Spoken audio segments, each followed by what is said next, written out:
riesce a regolare. Cazzo, la telecamera sbagliata, fermo. Devo chiederlo alla... perché sono elettriche. No, perché c'è questa? Da sotto vuole. L'audio. Ok, spero funzioni. È aperto?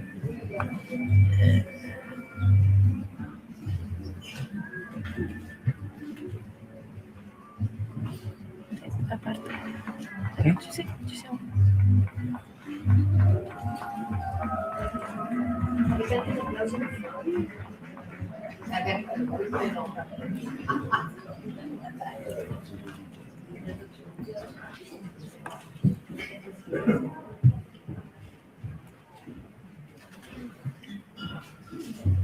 Buon pomeriggio a tutte e a tutti, benvenuti a questo evento importante per la psicologia.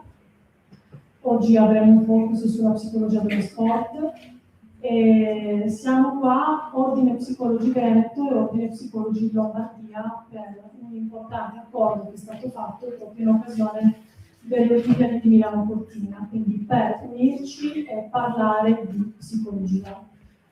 Ho qua il collega di Milano, il dottor Danilo Corona. Passo la parola. Sì, buon pomeriggio a tutte e tutti. Presento invece Francesca Stecchi, che è consigliera segretaria dell'Ordine Psicologia del Veneto e responsabile del gruppo di lavoro sullo sport. E quindi diciamo che abbiamo lavorato insieme, insomma, grazie a questo accordo proprio per arrivare oggi qui a Cortina, insomma, creando un po' questo viaggio virtuale da Milano, dove siamo partiti ieri, per arrivare tutti quanti a Cortina quest'oggi. Tra l'altro siamo in contemporanea con il Presidente Mattarella, che sta proprio uscendo ora dalla casa Italia, che è proprio qui a fianco. Purtroppo l'abbiamo invitato, ma non siamo riusciti.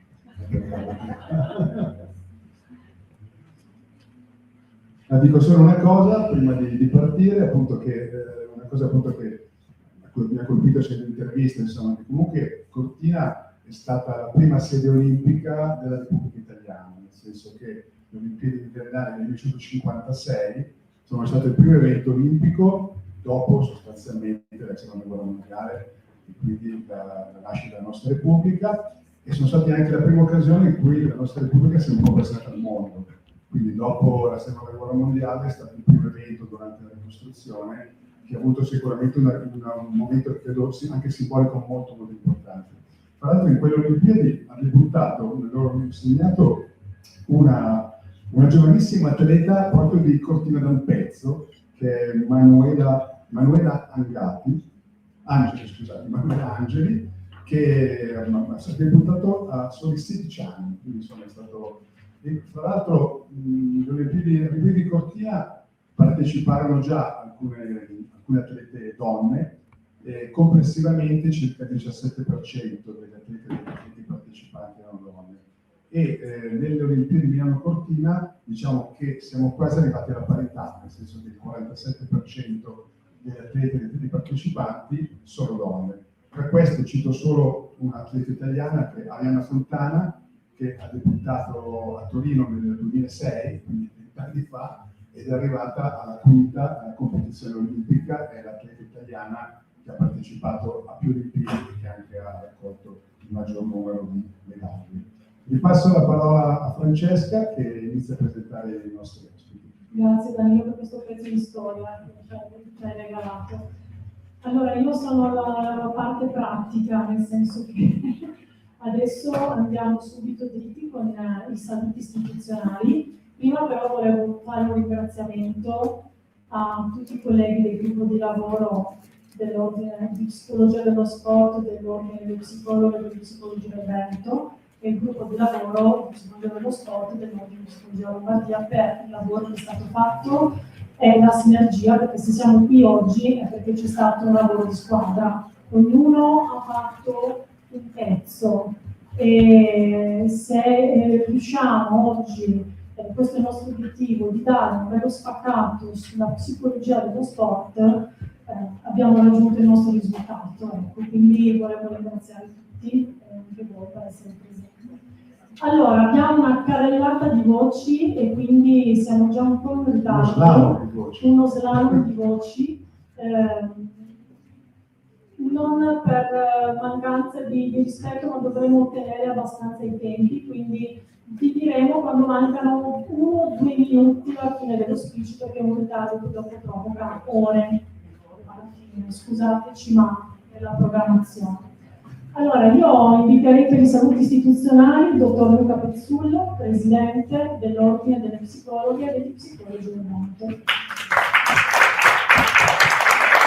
Grazie mille e benvenuti a tutti. Insomma, questo è un evento slalom di voci che va a mettere insieme nel contesto olimpico, in logica di sport di squadra, tutta una serie di competenze, di esperienze, di appartenenze, di reti. In questo momento seduti qui tra noi ci sono esponenti di enti nazionali, di ordini regionali, di realtà sportive, di realtà istituzionali della professione che si sono messi insieme per patrocinare, supportare e portare avanti e organizzare questo evento in una sede importante, Cortina, il 12 febbraio, un momento di picco, diciamo, di rilievo e di Olimpiadi.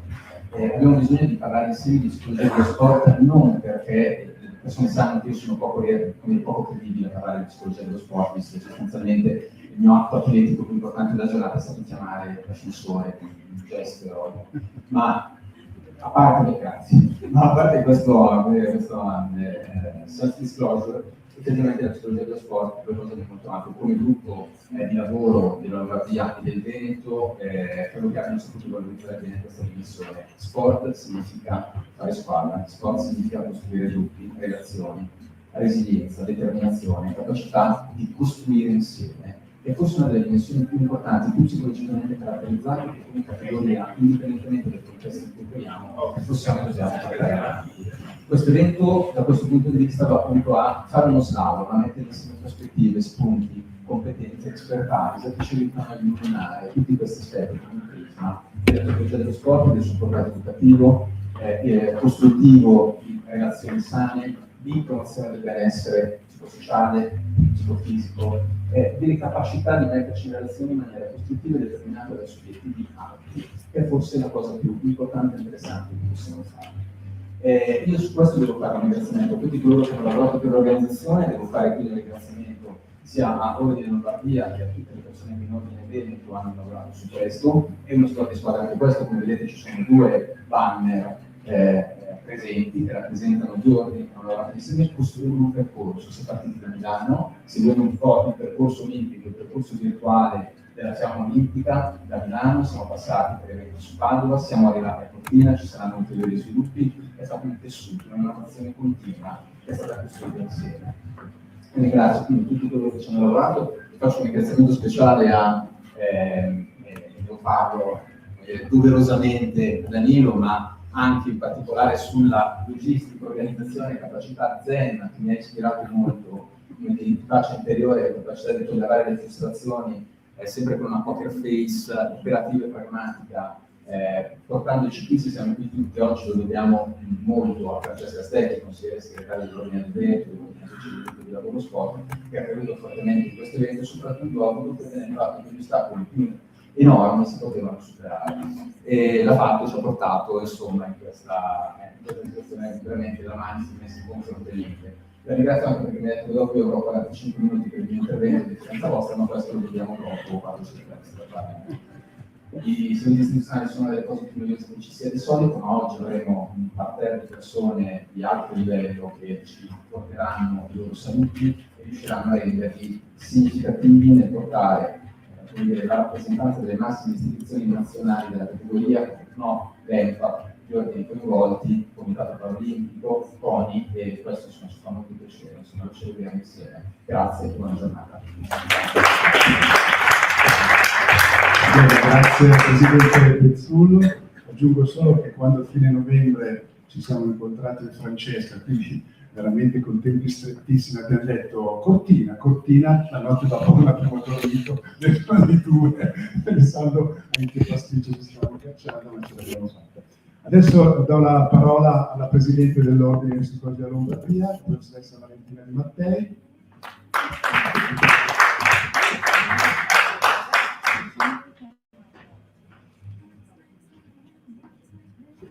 E magari chiamo anche la Presidente del Consiglio Nazionale dell'Ordine dei Psicologi, Maria Antonietta Gulino.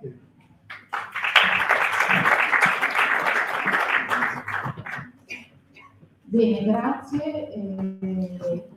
Buongiorno a tutte e tutti. Io avevo, non so se la potete mettere, avevo mandato una presentazione, una slide per cui... Sì. Grazie, oltre alla locandina c'è anche una frase da cui mi faceva piacere partire. È una frase presa dalle Gay del Canti di Bruce Chatwin e ci dice camminare, e io aggiungo nel contesto in cui siamo, sciare, pattinare, bobbare, presuppone che ogni passo il mondo cambi in qualche suo aspetto, eppure che qualcosa cambi in noi.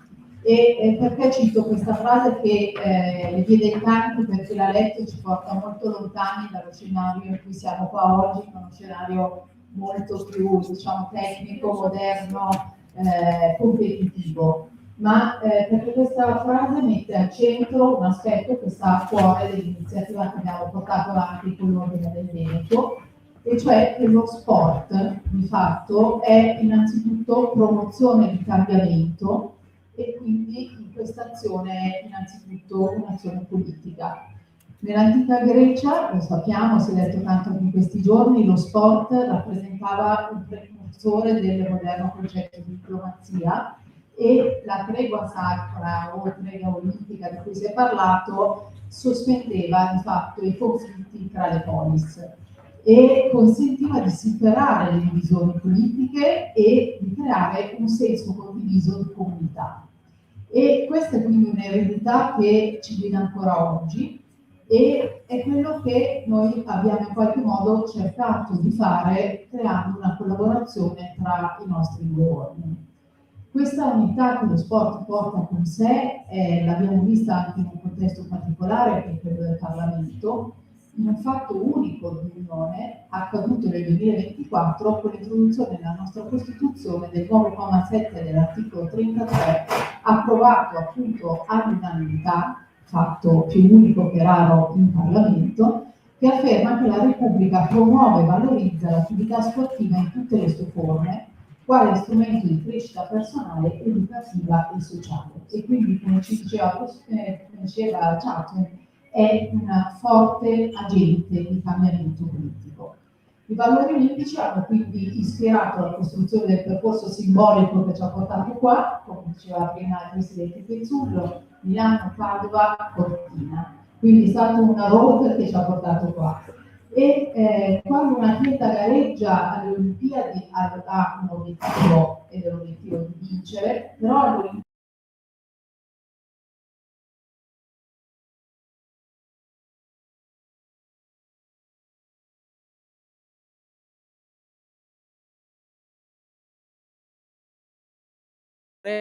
è l'attenzione alla salute mentale che queste Olimpiadi Milano Cortina stanno dimostrando e stanno lasciando un segno.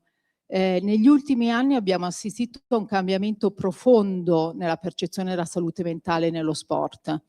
In questo periodo ci siamo tutti confrontati molto con la stampa e mi hanno chiesto più volte: ma da quando è cambiata questa attitudine, da quando si parla di salute mentale nello sport?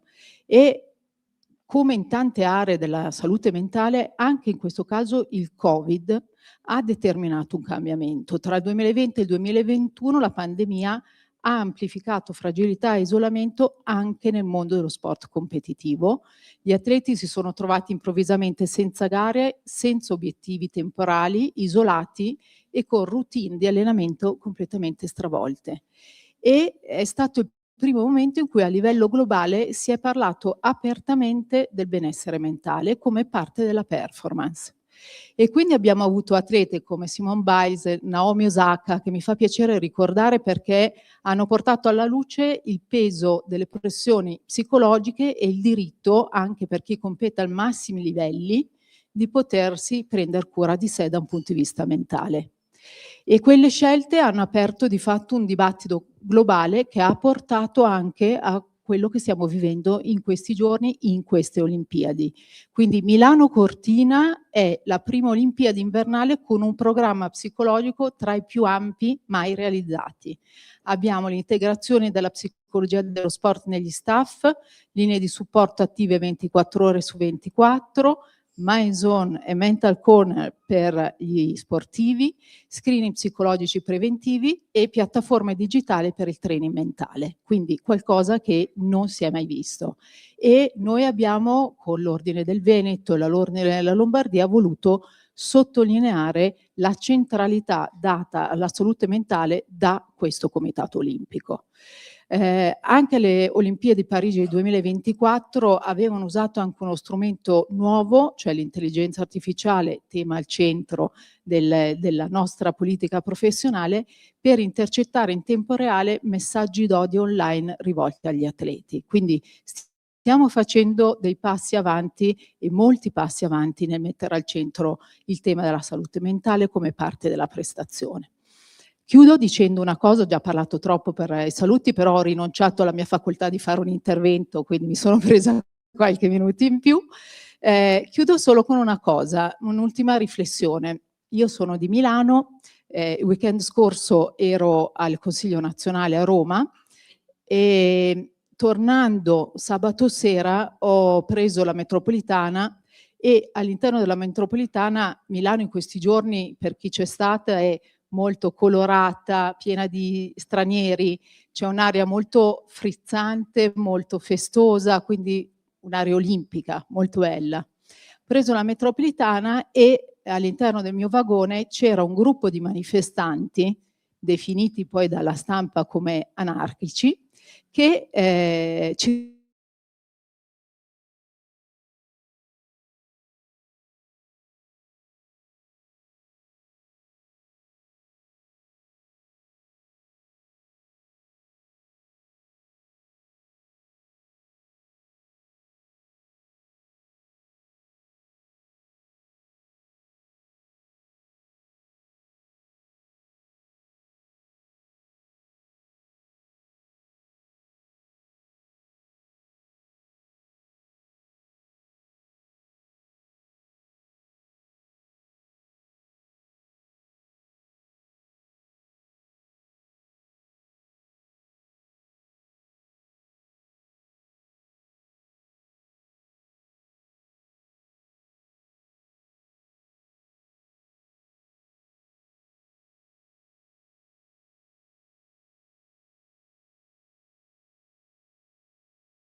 così speciale. Fuori, come diceva prima il dottor Corona, c'è il nostro presidente Mattarella, a dimostrazione che quello che succede in queste settimane è speciale in questi luoghi, per i nostri atleti, ma anche per i nostri psicologi. Io ho scritto 2 parole perché non volevo dimenticare nulla e perché non vorrei parlare di più di quello, perché insomma di solito parlo. Vero che eravamo al Consiglio nazionale, lo può dimostrare anche il presidente Pezzullo, eravamo tutti lì. E io vengo dall'altra parte, vengo da Marilleva. Avrei dovuto terminare la mia settimana bianca a Marilleva sabato, invece ho deciso di essere qui oggi, perché mi sembrava giusto che in qualità di presidente rappresentante di tutti gli psicologi e le psicologhe italiane e dello sport come base anche per una crescita sana, un'individuazione che sia appagante per ciascun individuo, io dovessi essere qui. E comincio la mia, diciamo, chiamiamola lettera. Buonasera Cortina, così volevo cominciare. È un onore per me, in qualità di presidente nazionale degli psicologi, portare i saluti a questo evento, anche bello già dal titolo. Noi psicologi siamo fantasiosi, usiamo le metafore ogni volta che possiamo, e slalom di voci lo trovo veramente molto bello. Per questo ringrazio gli organizzatori, e quindi l'Ordine degli Psicologi del Veneto e l'Ordine degli Psicologi della Lombardia, nella persona dei loro presidenti, e le istituzioni e gli enti che sostengono questa iniziativa. Le Olimpiadi sono un momento unico di organizzazione, ce l'ha detto prima la dottoressa Stecchi, nel nostro piccolo, pensiamo al sistema organizzativo delle Olimpiadi, quello che vediamo come fruitori finali attraverso le televisioni, ma è anche un momento unico di passione, di sacrificio, di impegno, di speranze attese degli atleti e dei loro staff, inclusi i nostri psicologi e le nostre psicologhe, che lavorano al loro fianco e che sono a loro disposizione. Ogni 4 anni, infatti, accade qualcosa di speciale. Le Olimpiadi entrano nelle case, nei bar, nelle conversazioni quotidiane. Lo sport diventa non solo competizione, ma esperienza collettiva. Milioni di persone vivono le stesse emozioni nello stesso momento e lo sport diventa esperienza condivisa. Ecco perché organizzarlo tra 2 ordini è proprio anche questo simbolo, una similitudine molto importante. 2 ordini che organizzano un evento dentro a questa cornice speciale dove la competizione è secondaria invece a un'esperienza condivisa. Ogni atleta arriva con la sua storia, fatta di anni di allenamento, di sacrificio, di conquiste, di infortuni, di ripartenze, e in pochi minuti di gara, qualche volta anche pochi secondi, si concentrano vite intere. Noi non tifiamo solo per la vittoria, noi tifiamo per il percorso, per gli allenamenti silenziosi, per le rinunce, per le cadute e per i ritorni. Quante adolescenze, quante infanzie si consumano nelle palestre, quante volte gli amici vanno fuori in pizzeria a mangiare insieme, invece quelli futuri atleti, quelli che per ora stanno qui gareggiando, si trovano a dedicare le loro vite, i loro attimi in altro modo con gli allenamenti. I giochi diventano così un grande racconto condiviso sul fallire, rialzarsi, provarci ancora. Dietro ogni gara c'è un atleta, dietro ogni atleta c'è una storia, ma soprattutto c'è una persona. In questi anni, come diceva Valentina Di Mattei, il tema della salute mentale nello sport è emerso con forza, ma anche con coraggio. Atleti di livello internazionale hanno raccontato la fatica invisibile, l'ansia prima della gara, la pressione mediatica, il peso delle aspettative, il disorientamento dopo un infortunio, il provarci ancora, l'abbiamo visto anche in questi giorni, in queste gare, nonostante tutto o al termine della carriera.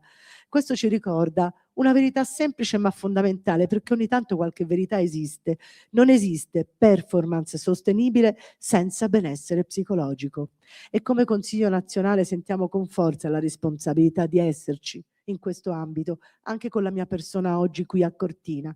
La psicologia dello sport è competenza certificata, è formazione continua, è responsabilità etica, è tutela del cittadino, dell'atleta, delle famiglie, delle istituzioni che si affidano a professionisti qualificati, e lo ripeto, qualificati, perché lavorare sulla mente significa intervenire su dimensioni profonde dell'identità, della motivazione, dell'equilibrio emotivo. È scienza, metodo, deontologia. Ma il lavoro dello psicologo dello sport inizia molto prima del villaggio olimpico, inizia nei campi di provincia, nelle piste di montagna, nelle palestre scolastiche. Inizia quando un giovane atleta impara non solo a competere, ma a conoscersi, quando comprende che la componente mentale non è un accessorio della prestazione, è una sua dimensione costitutiva. E questo vale per lo sport olimpico, ma con ancora maggior forza per il movimento paralimpico. Il movimento paralimpico ci insegna che il limite non è una definizione, ma una condizione con cui dialogare.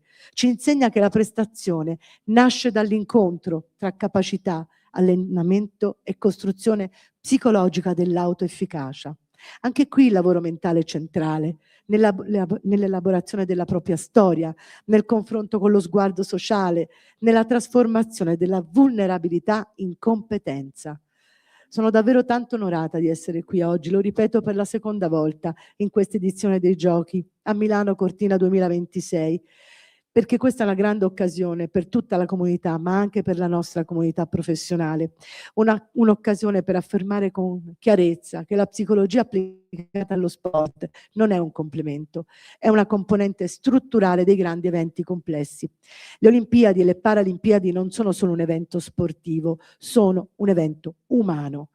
E la psicologia italiana, attraverso il CNOP e l'impegno delle sue professioniste e dei suoi professionisti, è pronta a dare il proprio contributo. Come Consiglio Nazionale dell'Ordine abbiamo attivato da giugno 2025 un gruppo di lavoro che si occupa di psicologia dello sport, a dimostrazione di quanto ci stia a cuore questo specifico settore della nostra professione.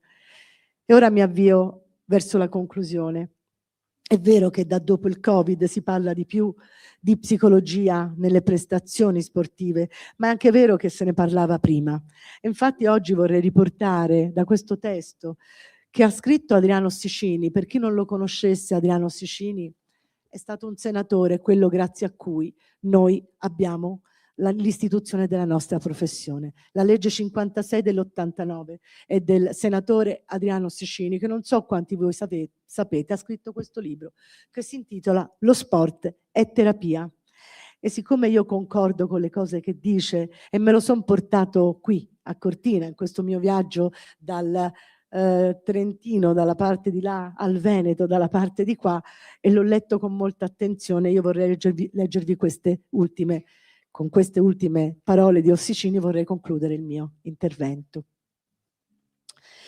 Il rapporto d'amore sul quale sorge l'esperienza umana nella prima relazione fondante, cioè fra la madre e il bambino, su cui si costruisce un rapporto umano, e poi quello con il padre e con la realtà.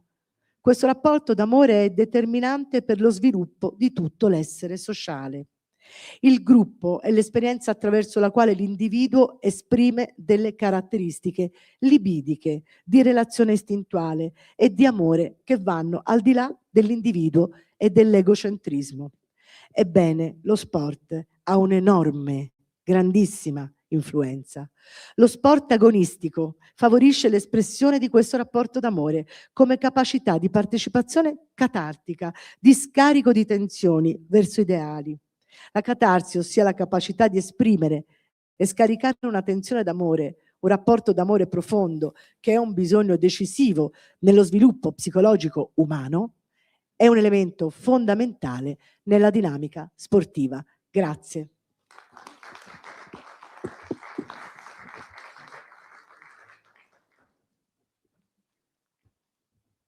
Io ringrazio veramente tanto la Presidente Di Mattei, grazie mille, e alla Presidente Maria Antonietta Gulino per questa preziosa presenza che ci hanno regalato quest'oggi.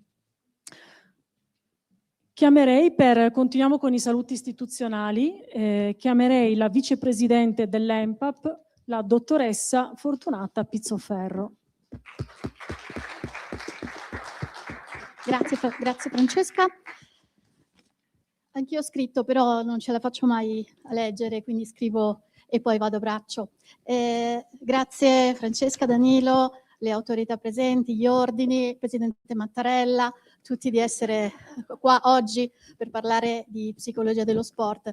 Io sono particolarmente onorata qua di essere venuta in rappresentanza di ENPAP, che per chi non è psicologo nella sala, immagino che ce ne siano, è la cassa di previdenza e di assistenza degli psicologi, cioè chi si occupa di mettere da parte i soldi per la pensione, di pagare le malattie e un sacco di altre cose, ma oltre che ente nazionale sono onorata di essere qua anche come parte della comunità veneta, che io vengo da Treviso e quindi ho sentito in questi anni, come molti di voi, tutto il pathos di avvicinarci a questo evento che ha luci ed ombre.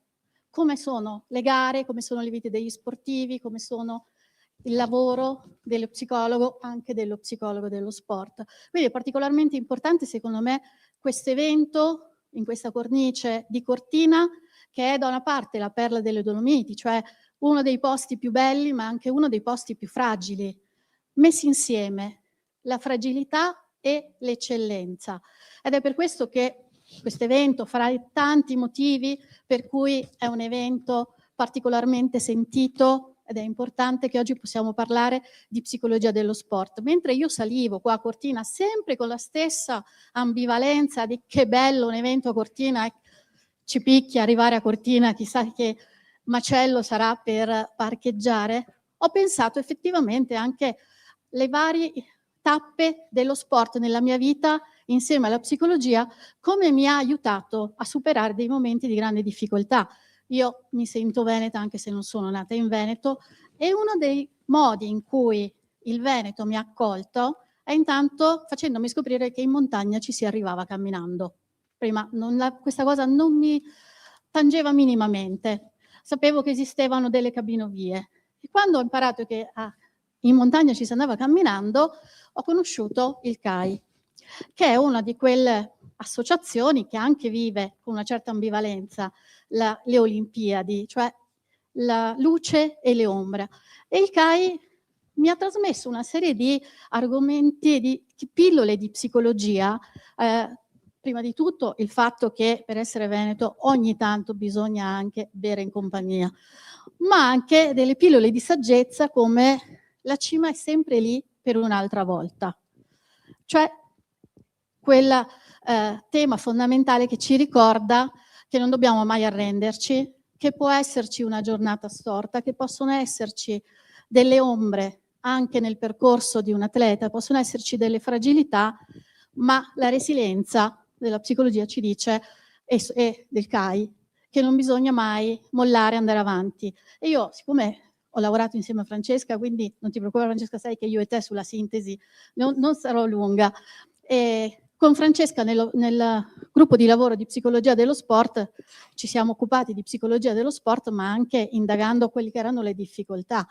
La psicologia dello sport che adesso è al centro dell'attenzione, ma quando si chiuderanno le luci di Milano Cortina dovrà continuare a lavorare pancia a terra per risolvere alcuni problemi strutturali, quali quello dell'abusivismo nel campo, i mental coach, i counselor, tutte quelle figure che ovviamente lavorano nell'ambito sportivo con una formazione diversa da quella dello psicologo dello sport, il quale ovviamente i psicologi dello sport quotidianamente devono affrontare. E questo mi fa venire in mente un altro insegnamento fondamentale del CAI: non esiste una cattiva giornata in montagna, ma esiste solamente un cattivo equipaggiamento, e l'equipaggiamento sappiamo che nella psicologia dello sport è la formazione degli psicologi, quindi benvengano giornate come queste e tutte le altre che gli ordini della Lombardia, del Veneto e immagino anche altri ordini d'Italia stanno organizzando ora, ma formazione che è necessariamente si farà nel tempo, ma anche equipaggiamento che gli ordini possono dare agli psicologi dello sport per essere al loro fianco come tutela, per interloquire sempre anche con le associazioni sportive, con il CONI. Insomma, l'Ordine del Veneto aveva fatto un accordo con il CONI, credo anche l'Ordine della Lombardia. Questi accordi sicuramente potranno continuare il dialogo mente, corpo, psicologia e sport, che è iniziato da tanti anni, che è stato spesso non così visibile. Oggi finalmente, grazie all'occasione delle Olimpiadi Milano Cortina, può essere in primo piano. Non dimentichiamoci degli psicologi dello sport, così come degli atleti e dei bambini, che gli psicologi dello sport, insieme ai coach, ai loro allenatori, possono aiutare nella loro crescita. Io vedo che è arrivato un altro presidente, ditemelo quando devo... Guarda, approfitto per dire, Presidente Stefani, che io non l'ho votato perché io sono di Treviso e c'era un trevigiano, ma dal momento che ha iniziato a lavorare ho detto, questo Presidente mi piace, perché ha parlato fin dall'inizio di psicologia e di giovani senza parlare di baby gang. Quindi, scusatemi la divagazione, ma ci tenevo a dire che effettivamente è una svolta che noi veneti abbiamo apprezzato. Quindi chiudo dicendo che l'ENPAP, così come gli psicologi dello sport, sono vicini anche nei momenti di fragilità, quello che fa nella vita è essere anche vicino ai psicologi nei momenti di fragilità. Quindi, come vi dicevo, si occupa di varie forme di assistenza, della maternità, della malattia. Abbiamo quasi 15 forme di assistenza, la 15ª stiamo aspettando l'approvazione a breve dai ministeri. È una nuova forma di assistenza per essere vicino alle psicologhe che vivono situazioni di violenza di genere. E quindi con questo io vi saluto, perché non voglio portare via altro tempo alle tante autorità che verranno dopo di me. Grazie Francesca. Grazie. Grazie dottoressa Pizzoferro per la sua presenza e per le parole. Soprattutto io mi permetto di ringraziarla, anche perché io ho iniziato questo percorso con lei, che ha visto in me qualcosa che io in quel momento non riuscivo a vedere, e quindi grazie. Allora, noi oggi abbiamo una sorpresa e grande onore che non avevamo accennato prima, ma alle vostre spalle è arrivato il Presidente della Regione Veneto, Alberto Stefani, che ci ha fatto il grande onore di venire al nostro evento e a cui veramente do molto volentieri la parola. Presidente Stefani, grazie.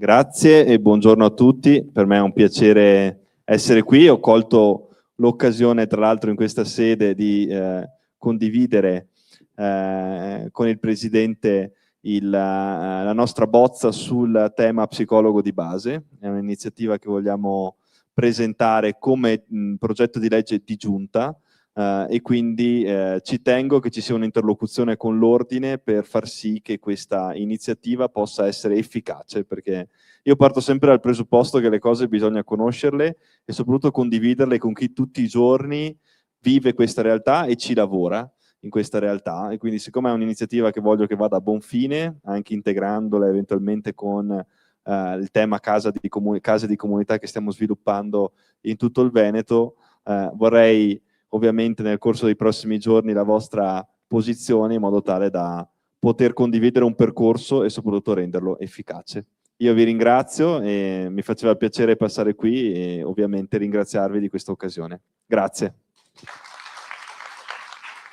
Grazie Presidente, veramente grazie, ci fa veramente un onore e un piacere, appunto anche questa anticipazione importante. Insomma, la psicologia è il modo, una metodologia di costruzione del benessere e questa sensibilità che adesso si sta rappresentando in Regione è estremamente significativa, e quindi noi la coglieremo e cercheremo con obiettivi alti, come nello spirito olimpico, di portarla avanti. Quindi grazie veramente. Andrei a questo punto avanti. Mi stava guardando. Nei consigli succede sempre che quando io ho il microfono inizio a notare strani sguardi del tipo quando molli il microfono, e ho sentito il gelo al mio fianco e quindi ripasso con nonchalance il microfono. Presidente, grazie. Allora, siamo no, abbiamo ancora qualche saluto istituzionale. Io chiamerei la professoressa Marta Ghisi, che è delegata della rettrice dell'Università degli Studi di Padova, professoressa ordinaria di psicologia clinica e insegna psicologia dello sport. Sì, basta. Allora, intanto grazie mille dell'invito e porto con grande piacere i saluti dell'Università di Padova. E, come dire, visto il titolo, al cancelletto di partenza inizio il mio slalom, anzi oggi molto meglio dire il Super G, con parole prese in prestito. Success is never final, failure is never fatal, it's courage to continue that counts. Allora, questa frase, attribuita a Churchill e ripresa da John Wooden, che è uno dei più grandi allenatori della storia del basket universitario americano, ci ricorda un concetto essenziale. Non è il risultato a definirci, ma il coraggio con cui affrontiamo il percorso. Il coraggio di sostenere ritmi impegnativi, il coraggio di stare nella fatica e il coraggio di non scegliere tra due passioni, lo sport e l'università, ma di impegnarsi nel cercare di portarle avanti entrambe con serietà e coraggio. È un messaggio che arriva dallo sport, ma che parla anche all'università. E come psicologa dello sport e come universitaria mi trovo spesso a osservare quanto sport e università siano mondi profondamente affini. Entrambi sono contesti ad alta richiesta, ad alta esposizione, ad alta valutazione e entrambi mettono le persone alla prova ed entrambi insegnano una lezione fondamentale. Il successo non è una linea retta fatta solo di vittorie. Ogni percorso sportivo, accademico, professionale o personale che sia è infatti attraversato da difficoltà, errori e battute d'arresto. È normale, è umano, è anche educativo. Infatti un errore, una gara persa, una bocciatura o una sconfitta non costituiscono un fallimento. Volete una prova? Federer, che è un campione indiscusso e che nessuno definirebbe mai un fallito, ha perso ben 54 finali. Lo ribadisco, la sconfitta non è un fallimento. Se usata costruttivamente è una modalità per migliorarsi, per capire cosa non ha funzionato, per capire come ottimizzare la preparazione, come colmare alcune lacune o rendere più efficace il processo di apprendimento, impegnandosi quindi ulteriormente in vista della sfida successiva. Un valore educativo, quello della sconfitta, che non è solo un risultato bruciante, ma appunto una parte essenziale del processo di crescita. La differenza non sta nell'evitare l'errore a tutti i costi, ma nel modo in cui lo si interpreta, lo si gestisce e lo si utilizza. Un errore può essere vissuto come una minaccia, oppure può diventare informazione, feedback e quindi addirittura un'opportunità. E come recita una massima attribuita a Nietzsche, ci saranno sempre delle pietre sulla strada davanti a noi. Saranno ostacoli o trampolini di lancio, tutto dipende da come le usiamo.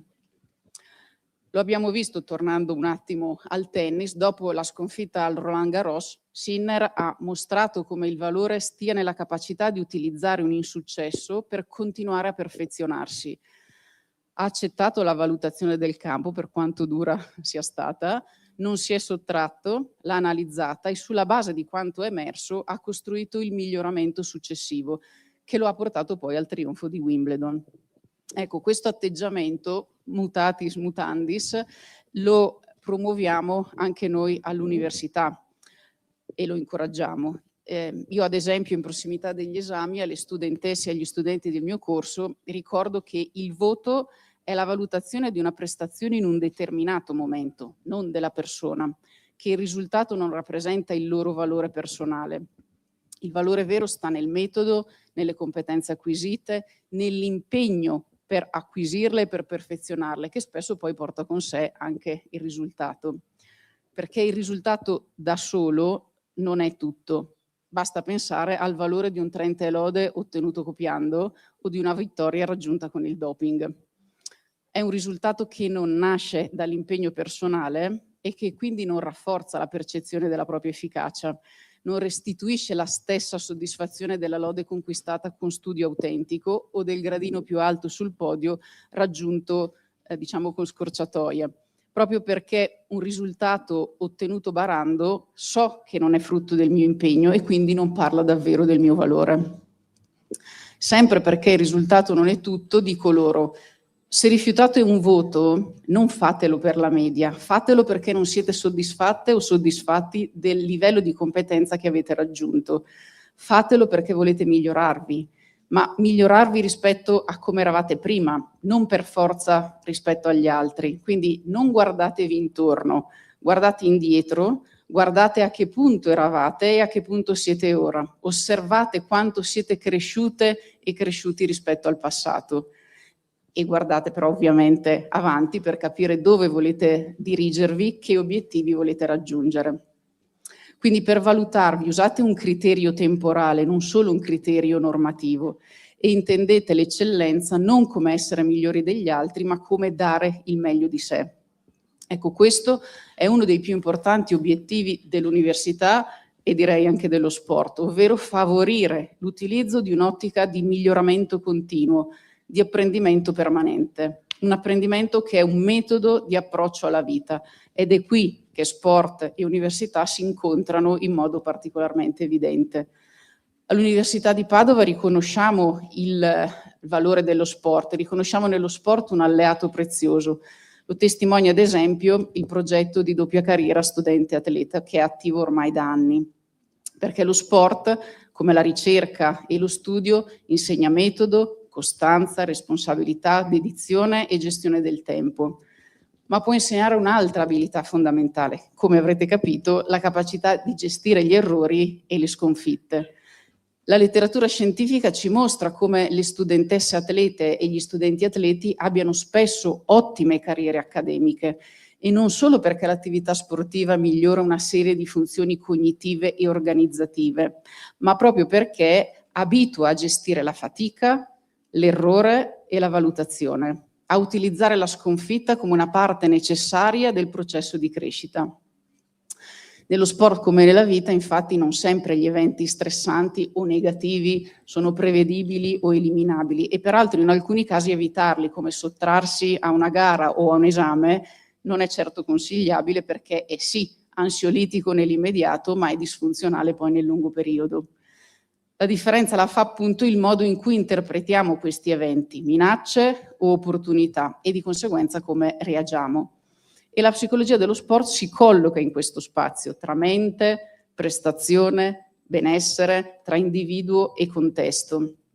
La psicologia dello sport, ce lo diceva prima il presidente dell'Ordine del Veneto, è una comunità scientifica autenticamente multidisciplinare in cui ricerca, formazione, innovazione e pratica sportiva si incontrano.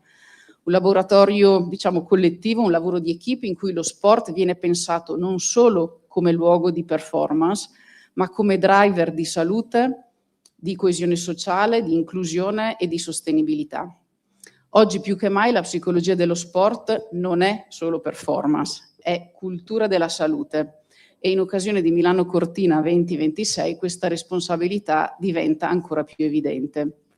Le Olimpiadi passano, ma ciò che resta è la cultura che costruiamo, il modo in cui insegniamo a stare nella competizione, nell'errore e di nuovo nella valutazione.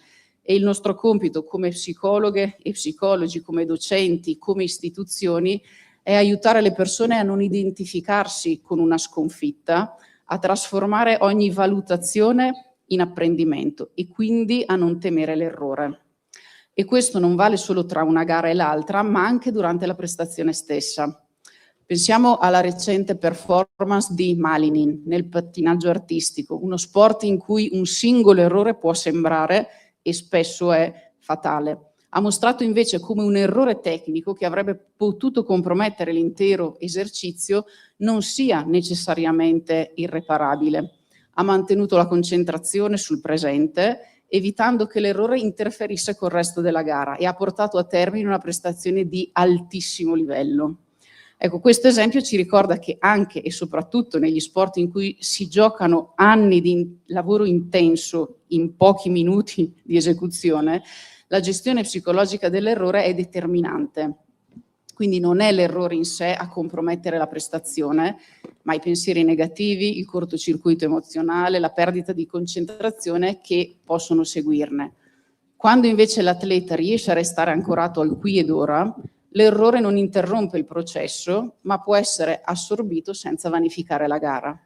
Ecco, in fondo è proprio questo il cuore del nostro lavoro: accompagnare le persone a restare nel processo anche quando è faticoso, aiutarle a rileggere ciò che accade o che è accaduto, come l'errore in gara, in un esame, un feedback negativo, non come un verdetto definitivo, ma come una tappa di un percorso più ampio. Un percorso in cui ogni esperienza, anche la più difficile, può diventare conoscenza, consapevolezza e di conseguenza successiva crescita. Ecco, un percorso riassumibile, e chiudo, nelle potenti parole di Nelson Mandela. Io non perdo mai, o vinco o imparo. Grazie.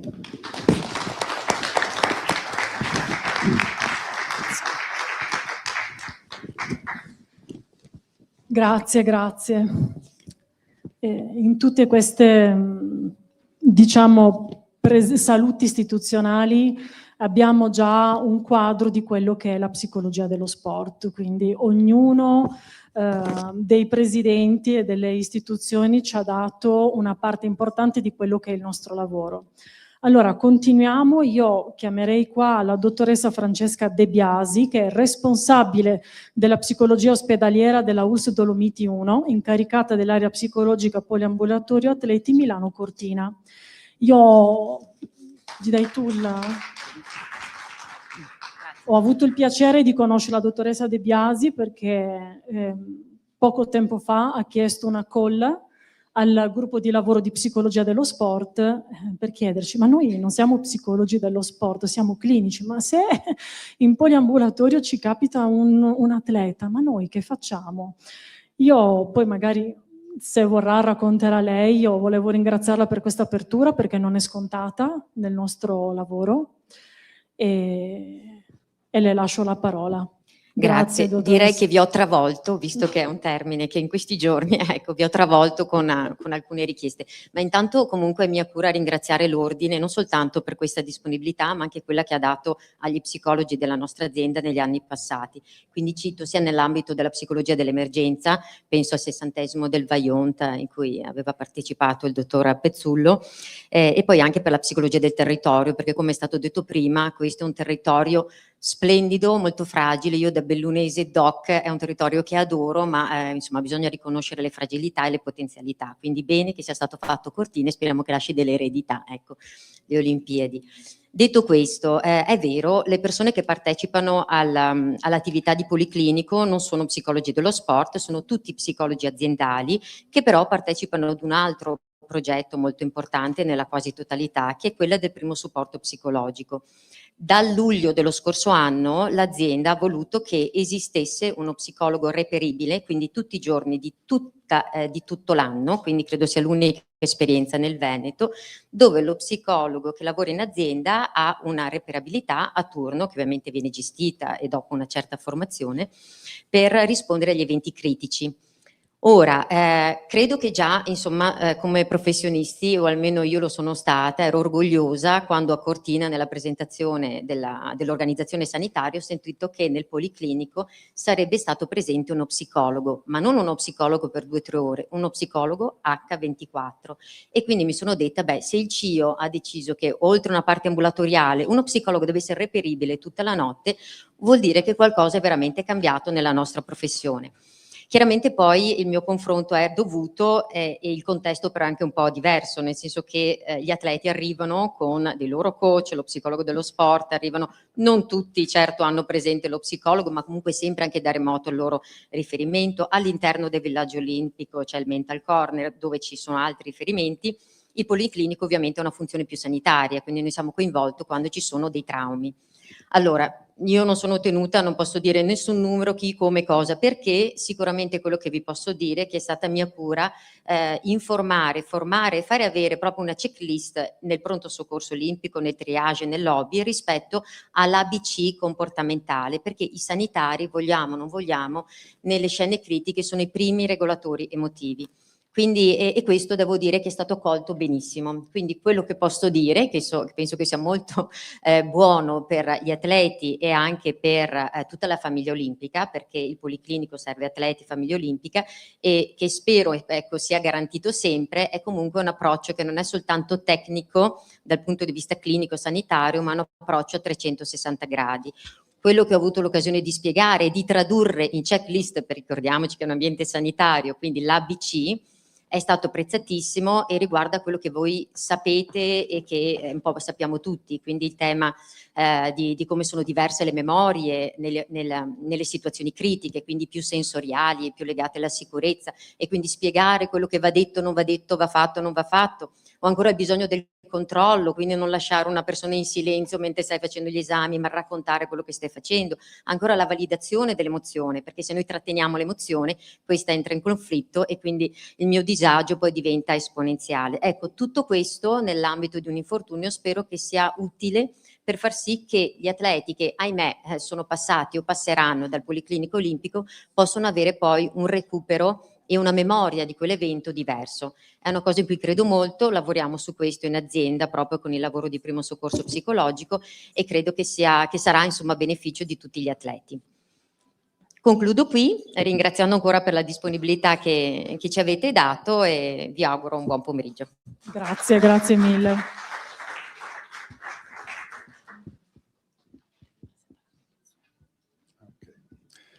Bene, grazie dottoressa De Biasi che anticipa un tema che poi riprenderò anch'io, perché sicuramente, appunto, come anticipava anche la Presidente Di Mattei, queste Olimpiadi hanno un grande valore aggiunto, insomma, non solo per la storia dello sport, ma per la psicologia, direi in senso più ampio in tutte le sue varie facce. Ho il piacere adesso di presentare Davide Giorgi, che è il presidente del Comitato Italiano Paralimpico Veneto, e inviterei anche Alessandro Franzò, atleta paralimpico, che ringraziamo per essere venuto qui a portarci un saluto.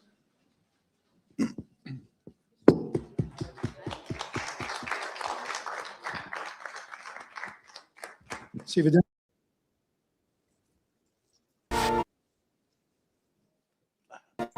La neve non ci frena, ci spinge più veloce. Il ghiaccio non ci abbaglia, riflette la nostra luce. Il vento non fa tremare il nostro sogno, lo fa volare. Nel silenzio bianco troviamo la nostra forza, una passione che diventa fuoco. Giochi Paralimpici Invernali Milano Cortina 2026. Dal 6 al 15 marzo sui canali RAI. Bene, un po' di pubblicità fa sempre bene, perché il nostro movimento è un movimento giovane e quindi è bene che ci pubblicizziamo. Allora, qui a fianco giocate in casa perché avete uno psicologo dello sport, un nostro atleta, e a me l'incarico di darvi una prospettiva di cosa significa mondo paralimpico, quindi la parte più pallosa, e dopo lui vi darà la parte emozionale, cosa ha significato per lui essere uno psicologo dello sport e soprattutto cosa significa essere un atleta paralimpico. Allora, il mondo paralimpico nasce in Inghilterra nel dopoguerra. Nel dopoguerra, su un ospedale riabilitativo, il professor Sir Ludwig Guttmann, neurochirurgo e direttore del reparto di riabilitazione, comincia a somministrare, state bene attenti a questo termine, perché è un termine medico, lo sport ai propri pazienti. Perché? Perché li vedeva depressi. E nella depressione scopre che sostanzialmente lo sport riesce a dare quella prospettiva alle persone che in depressione, pur stabilizzate, vivono una nuova condizione e un deficit. Vede nello sport appunto la possibilità che questo possa essere un'ottima cura. Noi subito, in Italia, subito dopo, pochi anni dopo, negli anni 60, siamo i primi a organizzare, prima degli Olimpici, organizzavano le prime Paralimpiadi. L'Italia è quella che ha ospitato per prima le Paralimpiadi, dove hanno partecipato sostanzialmente, grazie ad Antonio Maglio, che poi è il professore che lavorava con l'INAIL nel campo dell'invalidità civile. Negli anni 50 portiamo ben 9 discipline: il nuoto, la pallacanestro, il tennis tavolo, il getto del peso, la scherma e il lancio del giavellotto, e poi il tiro con l'arco e la corsa in carrozzina. I risultati? La riduzione del tasso di mortalità ed attenuazione degli stati depressivi. Si incominciò a misurare questo che sin dall'inizio era inserito come un obiettivo medico. Quindi la prima edizione fu un'edizione fenomenale e da là un'escalation. Siamo passati dal 76 i primi giochi paralimpici invernali, a Sydney 2000, a Londra 2012, per la prima volta il movimento paralimpico internazionale riempie gli stadi. Entriamo dentro l'attenzione dei media. Quello che vi ho presentato prima, in anteprima, è lo spot della RAI, fatto a Torino, ho portato io gli atleti. Fatto che andrà in onda tra una settimana. Me l'ho portato come apertura, l'avete inaugurato voi. Nell'88 a Seul, la prima Paralimpiade svolta nella stessa sede olimpica, quindi l'abbinamento sede olimpica e sede paralimpica, anche se a distanza di 15 giorni, cosa che è ancora, però abbiamo abbattuto anche quel muro. Torino 2006 Giochi Paralimpici Invernali e 2026 Milano Cortina. Cortina ospiterà il 70% delle gare paralimpiche. Quando nel Veneto parliamo di Olimpiadi, parliamo di Cortina. Parliamo di Paralimpiadi, perché parliamo di Cortina. Allora, noi come atleti siamo partiti da 400 atleti a 4.463 atleti nei Giochi Paralimpici estivi, con 170 nazioni. Un risultato eccezionale. Oggi l'Italia è al 7° posto nel ranking mondiale e in Veneto abbiamo il 30% delle medaglie paralimpiche. Quindi insomma un movimento che sta crescendo ai vertici, ma che sostanzialmente ha chiari e scuri, nel senso che la nostra governance, adesso qua vi ho descritto un attimo il parallelismo tra il CIO, il CONI e l'ente pubblico. Allora, noi fino al 2017 rappresentavamo il 2% degli atleti a livello nazionale ed eravamo inseriti all'interno del CONI. Perché ci siamo staccati dal CONI? Perché le federazioni e l'ente CONI ci fagocitava risorse e anche organizzazione.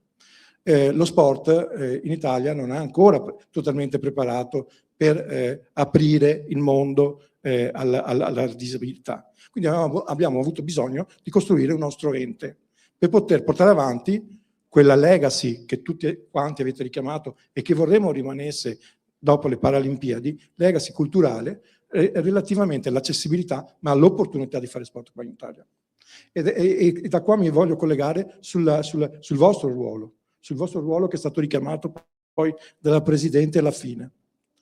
Quindi noi siamo organizzati come l'ente paritetico CONI, quindi con le federazioni e tutti gli enti di promozione. Allora, io vi do adesso questo spaccato qua, Veneto, ma che poi lo traslo a livello nazionale. Noi nel Veneto su 4.853.000 abitanti, quindi dato 2024, il 3,8% delle persone ha una disabilità. Parliamo di 183.000 persone. Solo il 22% oggi in Italia fa un'attività sportiva di queste persone. 2.550 atleti nel Veneto. Vi do un dato, quello olimpico, diciamo. Il 45% delle persone senza disabilità fa sport. Quindi abbiamo un gap di più della metà, con implicazioni per il mondo paralimpico molto più pesanti sul sistema sociosanitario che sul sistema olimpico. Quindi, cosa ci siamo dati noi, la nuova governance, che qua vedete che siamo stati eletti nell'aprile e anche a livello nazionale sono cambiati tutti i vertici. Ci siamo riportati un obiettivo, quello di cominciare a lavorare in sinergia col sistema sociosanitario. Lo sport deve entrare, il sport paralimpico soprattutto, deve entrare dentro il sistema. Abbiamo cominciato a ragionare con la regione, siamo partiti con delle convenzioni. La prima, quella che vedete, l'US3, per esempio, utilizzerà un'equipe multidisciplinare per gli avviamenti, dove ci sarà inserito anche lo psicologo, per la prima volta.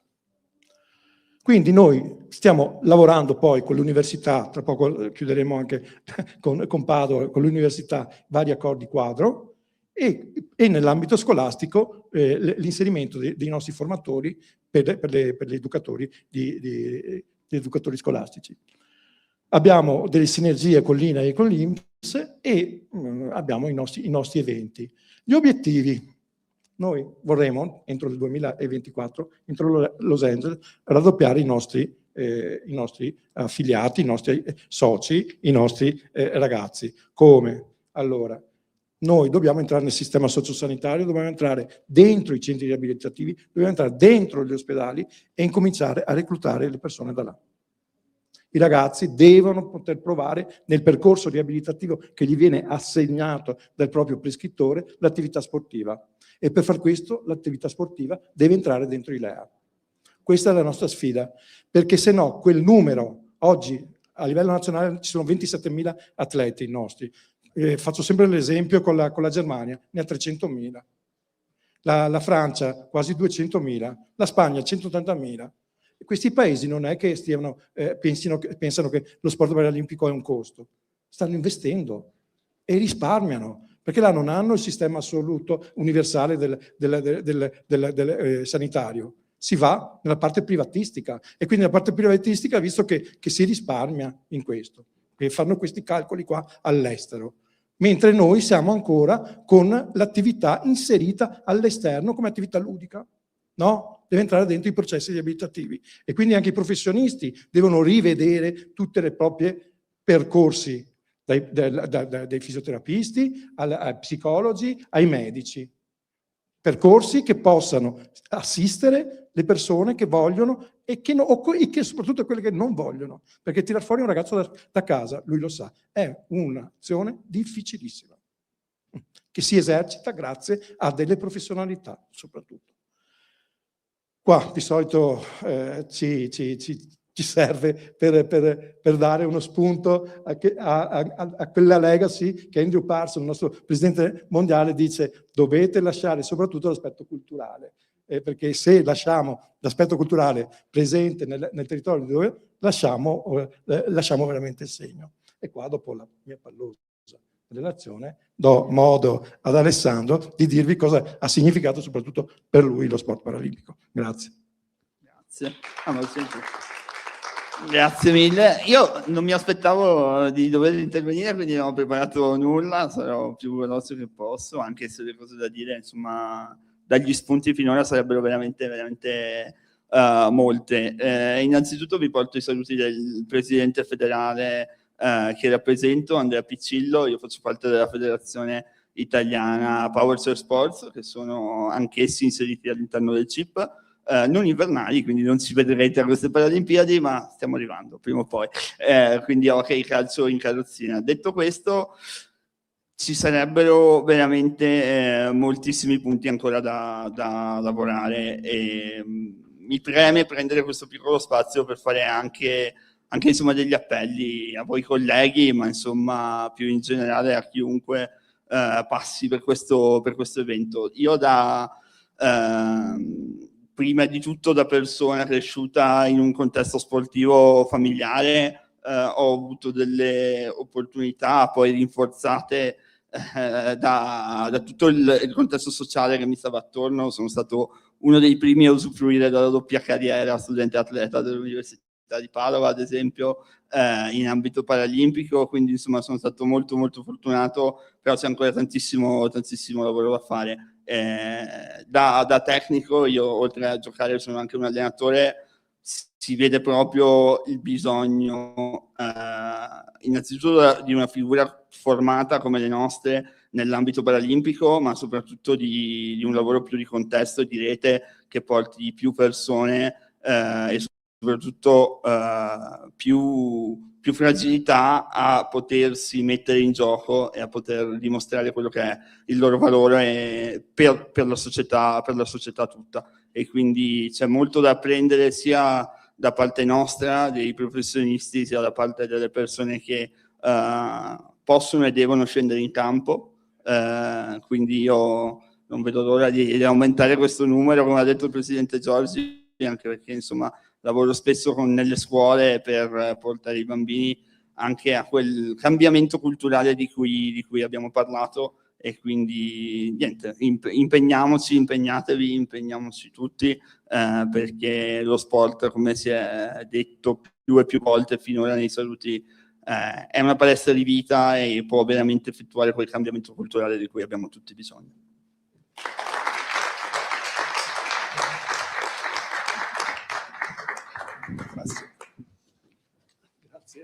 Grazie Alessandro. Bene, ringraziamo il Presidente del Comitato Paralimpico e Alessandro Franzò. Adesso abbiamo un saluto video che viene dalla sottosegretaria allo sport giovani della Regione Lombardia. Fondamentale, soprattutto per un evento agonistico. Federica Picchi, appunto sottosegretaria per la Regione Lombardia, per appunto l'assessorato sport e giovani, perché appunto in Lombardia è stato fatto questo, diciamo, connubio che mi sembra molto interessante proprio tra sport e giovani. è stato richiamato insomma da molti degli ospiti prima, l'importanza insomma dello sport anche proprio in una dimensione educativa e formativa proprio, quindi credo che effettivamente la presenza dello sport nel mondo giovanile sia un aspetto estremamente importante. Lascio quindi il video ai saluti di Federica Picchi. Salve a tutti, grazie per questo invito. Il ruolo della psicologia nello sport è un ruolo fondamentale, soprattutto per un evento agonistico di tale importanza come le Olimpiadi. Immaginatevi la preparazione di un atleta per 4 anni che si gioca in pochi minuti, e quindi è lì che la psicologia, la respirazione, il tenere i nervi calmi, la concentrazione è fondamentale. Quindi io credo tantissimo nel ruolo della psicologia dello sport, nel ruolo della formazione e dell'aiuto alla concentrazione che può dare un professionista, che quindi non è meramente nel lato muscolare ma è nel lato intellettivo, perché noi siamo corpo, siamo anima, siamo mente, quindi è bello avere una preparazione che formi l'atleta a 360 gradi. E in questo credo che questo convegno e un po' il lavoro, visto anche l'accordo tra l'Ordine degli Psicologi Lombardi e Veneti, credo che sia un accordo importante, perché dall'unione si fanno progetti che vanno al di là del nostro tempo, gettano le basi per creare il vero spirito di squadra, che è un po' il DNA dello sport, che è anche lo spirito con cui ci siamo approcciati per queste Olimpiadi, che sono Olimpiadi che stiamo vivendo in 3 regioni italiane, condividendo delle grandissime emozioni e anche uno sforzo non indifferente lato infrastrutturale e lato di accoglienza, perché l'accoglienza noi italiani siamo i primi ad accogliere, siamo molto ambiti, però è anche vero che l'accoglienza anche con delle strutture tecniche ad altissimo livello, quali quelle richieste dalle Olimpiadi, hanno avuto le loro sfide, e quindi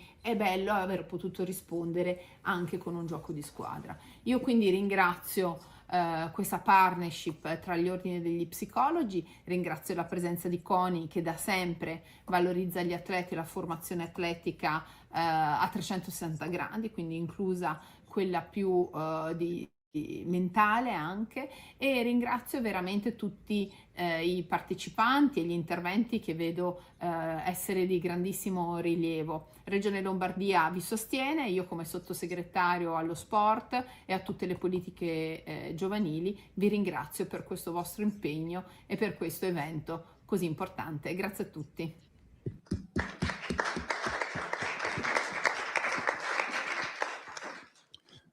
Bene, grazie. Ora passo la parola alla collega Francesca Stecchi, che proseguirà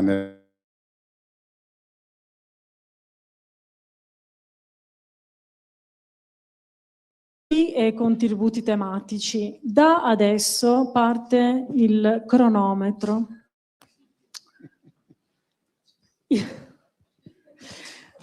Chiamerei il presidente dottor Luca Pezzullo, presidente dell'Ordine degli Psicologi del Veneto.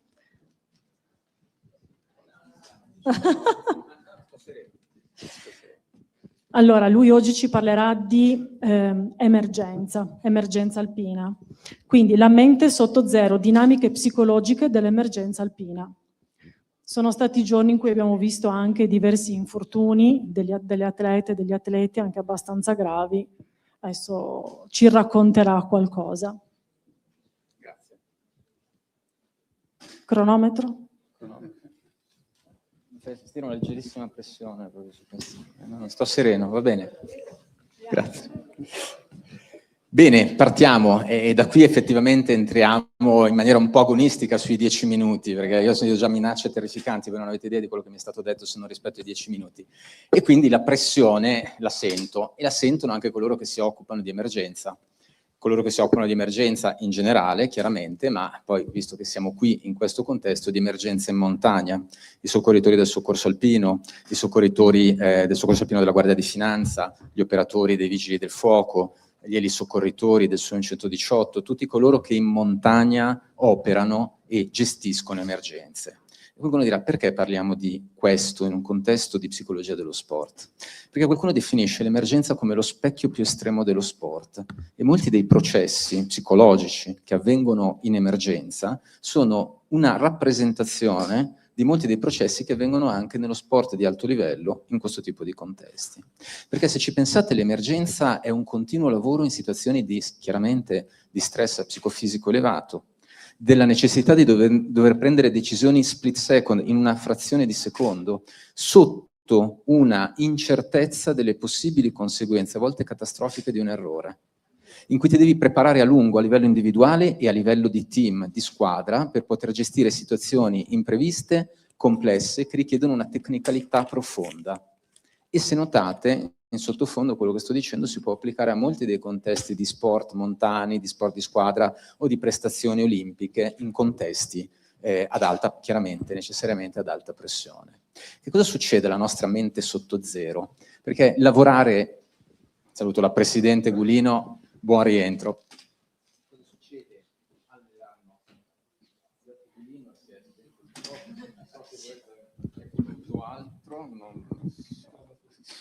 Grazie. Cosa succede alla nostra mente sotto zero? La nostra mente sotto zero si trova in situazioni in cui effettivamente si trova anche ad avere uno stress fisiologico importante. Uno sport invernale, uno sport alpino e le emergenze in un contesto alpino sono processi che attivano anche quello che potremmo definire un termostress. Siamo sotto zero, abbiamo a volte situazioni di ipossia, abbiamo problemi di pressione se siamo molto in alto. Sono tutte questioni che mettono sotto stress fisiologico il nostro corpo, il nostro cervello, il nostro sistema neurologico. E sono tutte questioni che i neuropsicologi sanno portano delle conseguenze.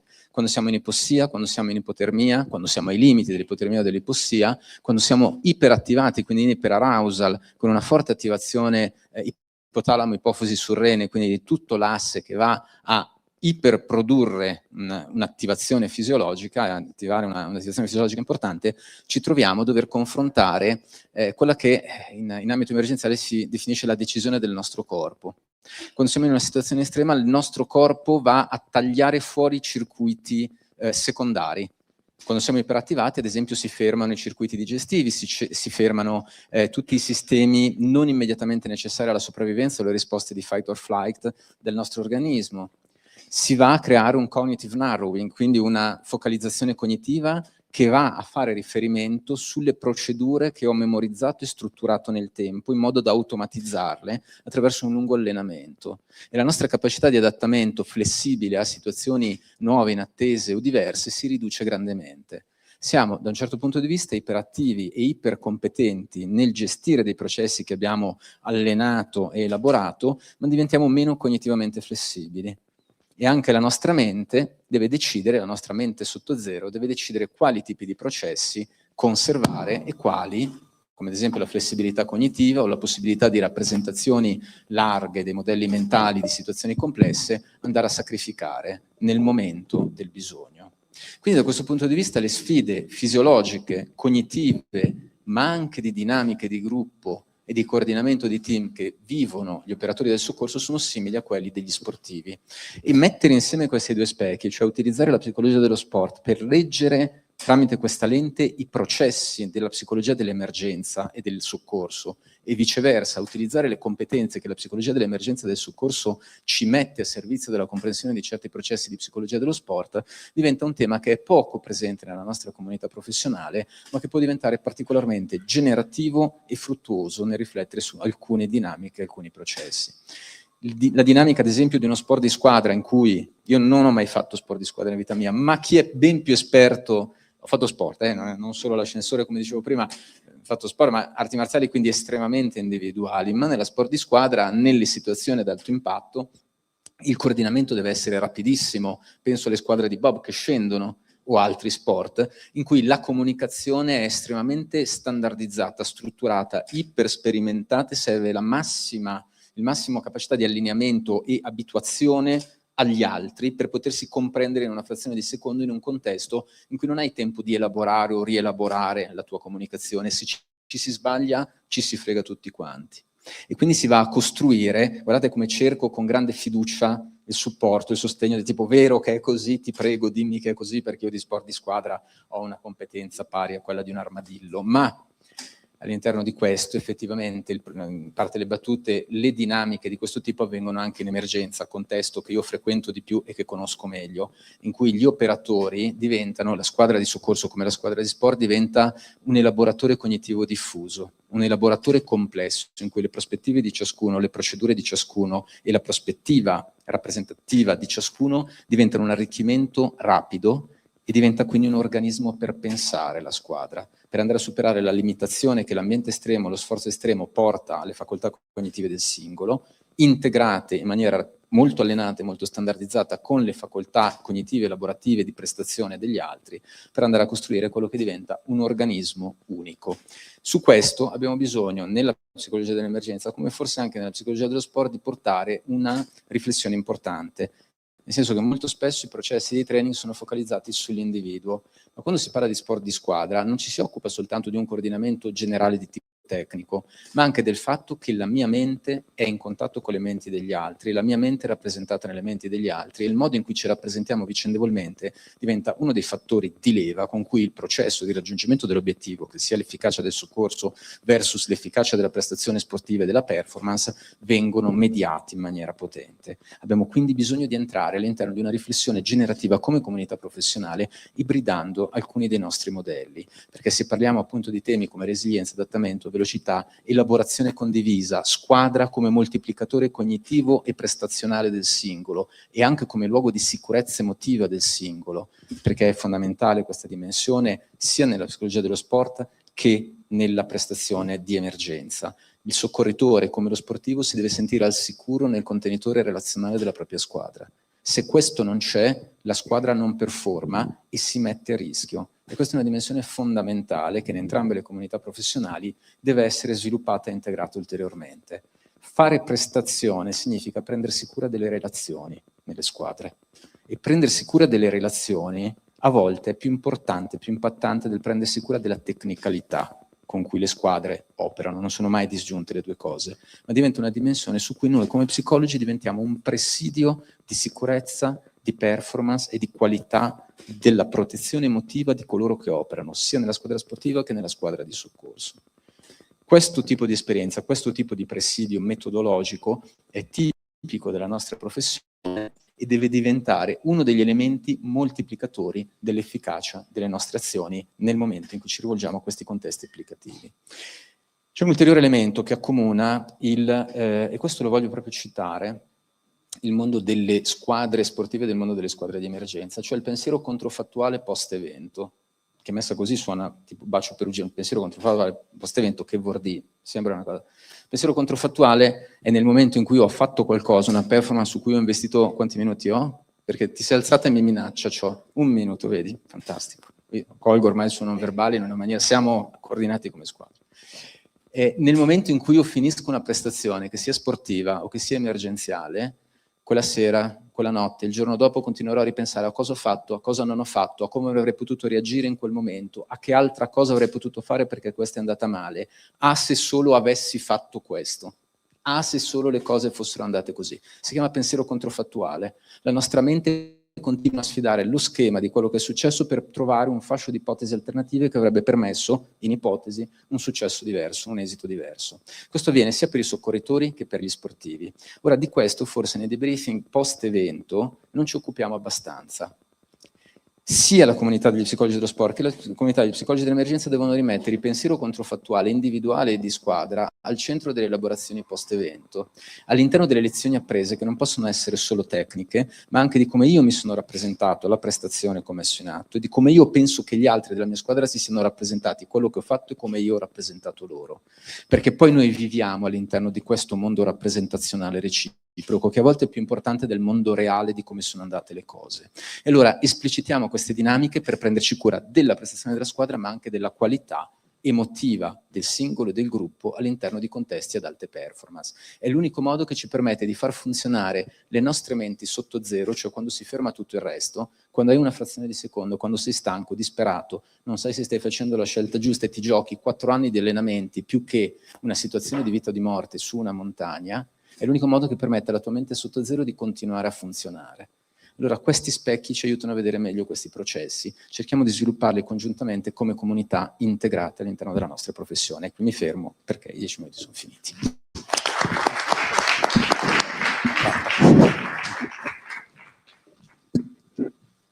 Grazie mille Presidente. Io adesso presento il caro collega che in questo periodo mi ha supportato e sopportato,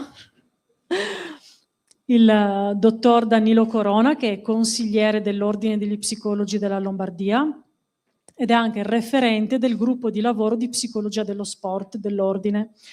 Lui oggi ci parlerà di presidi sanitari e salute mentale nei villaggi olimpici e paralimpici. Grazie. Grazie Francesca.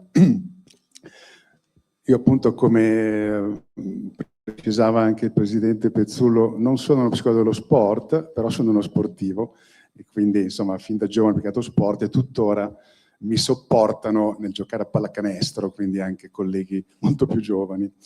Non sono psicologo dello sport, però mi occupo da tantissimi anni di psicosomatica e quindi di interazione mente-corpo, insomma, e Pezzullo ha ben già delineato, come dire, come l'importanza e il valore della interazione mente-corpo, non solo chiaramente nella prestazione sportiva, ma un po' in tutte le nostre attività. Nell'ambito sportivo si parla di situazione ottimale che viene definita flow, cioè flusso, quando, come dire, viviamo quell'esperienza che in realtà possiamo vivere tutti in alcune situazioni, in cui percepiamo una profonda unità, diciamo, di tutto il nostro sistema mente-corpo, e quando abbiamo questa percezione di flusso, effettivamente tutte le nostre attività riescono ad avere un'efficacia e una soddisfazione anche. In qualche modo possono riuscirci cose che normalmente magari avremmo pensato di non essere capaci di poter portare avanti. E nella psicosomatica mi piace solo citare due frasi, una di quello che è considerato un po' il padre della psicosomatica, all'inizio del Novecento, un allievo di Freud che si chiamava George Grodek. Lui diceva: il corpo è il teatro dell'inconscio, e secondo me è importante perché ci fa capire come dimensioni inconsce, e quindi dimensioni molto profonde, influiscono poi su ciò che accade nel nostro corpo. E quindi figuriamoci quando ci prepariamo, come capita, insomma, abbiamo visto spesso anche questa mattina, no? Le atlete sull'asticella di partenza, no? Che fanno i loro movimenti per avere la concentrazione sufficiente per poterci lanciare, perché in quel momento qualunque piccolo input che può arrivare anche dal profondo può modificare il nostro assetto psicofisico. Saltando un secolo e quindi arrivando invece agli studi delle neuroscienze, i neuroscienziati, Antonio Damasio in particolare aveva detto per primo, parlano di mente incarnata, cioè quindi c'è un po' un rovesciamento, quindi non è più il corpo che è teatro dell'inconscio, ma è la mente che fa parte del corpo, è proprio incarnata. E questo credo che sia l'altra prospettiva importante, quindi credo che queste due, diciamo, prospettive, un po' a cavallo tra i due secoli, ci facciano ben comprendere poi quale tutto il ruolo, perché poi in questo secolo la psicologia si è sviluppata come scienza, come disciplina, e sempre più è andata approfondendo proprio queste interazioni tra mente e corpo. E la psicologia dello sport è sicuramente un ambito in cui questa esperienza viene sicuramente in maggior rilievo. Ma volevo riprendere qualcosa che è già stato accennato dal Presidente Di Mattei e dalla dottoressa Di Biase dell'azienda sanitaria di Belluno, cioè il fatto che in queste Olimpiadi, proprio su mandato del Comitato Olimpico, che ha dato un po' questo slogan, insomma, non c'è salute senza salute mentale. E quindi una particolare attenzione sostanzialmente alla salute mentale, e quindi la strutturazione all'interno dell'assistenza sanitaria, perché bisogna sapere che il paese ospitante, in questo caso l'Italia, deve garantire a tutto lo staff olimpico, quindi a tutta la famiglia olimpica, come la chiamava la collega, un'assistenza sanitaria a 360 gradi che deve essere in grado di poter intervenire per qualunque problematica che chiunque possa incontrare. Quindi vengono istituiti dei policlinici in cui appunto sono presenti e o presenti fisicamente o in telemedicina, tutte le discipline sanitarie, ma sono presenti anche psicologhe e psicologi. H24, appunto come precisava la collega, quindi c'è una presenza psicologica molto importante all'interno dei policlinici. Poi sono state istituite anche delle altre aree, queste le hanno sperimentate delle ultime Olimpiadi di Parigi nel 2024, state chiamate Mind Zone, qui in Italia abbiamo chiamate Mental Corner, cioè delle aree sostanzialmente in cui atleti e atleti possono trovare uno spazio per staccare, come dire, dalla pressione, dall'interazione nel villaggio, e possono trovare un momento per rilassarsi, per staccare la mente, per recuperare energie. E anche in questi ambiti possono poi trovare e incontrare colleghe psicologhe e psicologi che possono, come dire, accoglierli anche in momenti di difficoltà, perché chiaramente sia prima che dopo le gare, perché è chiaro che quando un atleta poi incontra una difficoltà, abbiamo visto stamattina la nostra atleta Goggia, no? Che, come dire, che è una delle atlete più famose, che a un certo punto ha avuto un problema ed è saltata fuori. È chiaro che in quel momento si gioca tutta una preparazione di anni, quindi è chiaro che in quel momento l'atleta ha un momento di difficoltà e sicuramente può usufruire sicuramente dell'ausilio di uno psicologo e di una psicologa. Devo dire poi, e concludo, insomma, visto che i tempi sono stretti, che l'Organizzazione Mondiale della Sanità ha coniato in questi anni un altro concetto che è detto One Health, cioè un One Health, quindi una salute unica. E mi piaceva citarlo perché giustamente è stato ricordato come, soprattutto il territorio alpino, è un territorio fragile dal punto di vista ecologico. E l'Organizzazione Mondiale della Sanità ci ricorda, e proprio l'ha inserito, come dire, nei suoi programmi, come la salute umana è possibile solo se c'è anche la salute dell'ambiente.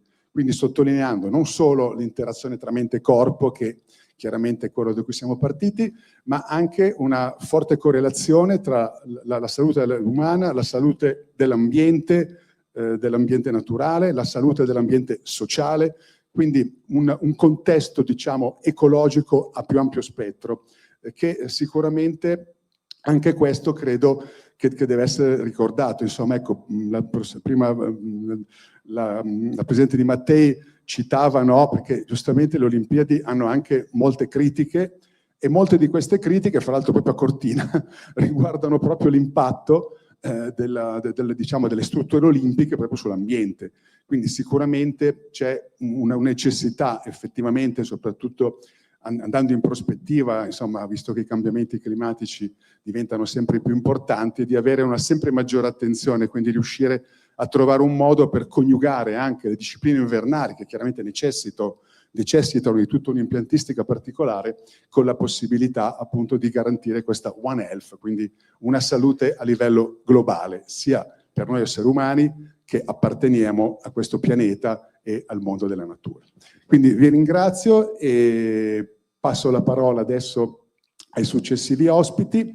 Abbiamo il collega Francesco Pagnini, che è professore ordinario di psicologia clinica all'Università Cattolica, è anche consigliere all'Ordine Psicologi di Lombardia e partecipa insieme a me al gruppo di lavoro sulla psicologia dello sport. Siccome lui appunto è un altro esperto delle interazioni mente-corpo, anzi la prima volta che l'ho incontrato mi ha detto: ma psicosomatica non si usa più, ormai si parla di mente-corpo, quindi lascio la parola a lui che completerà sicuramente il discorso. Grazie Danilo, buon pomeriggio.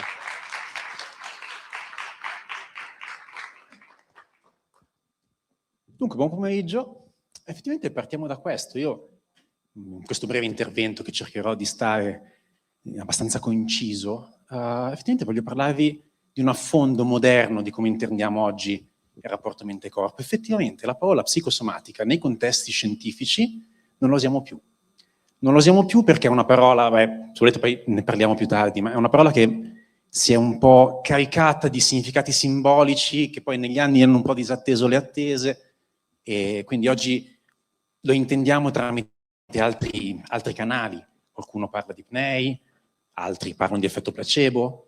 Oggi parliamo di qualcosina di questo tipo. Vi illustro un paio di modelli abbastanza recenti per come interpretiamo questi effetti.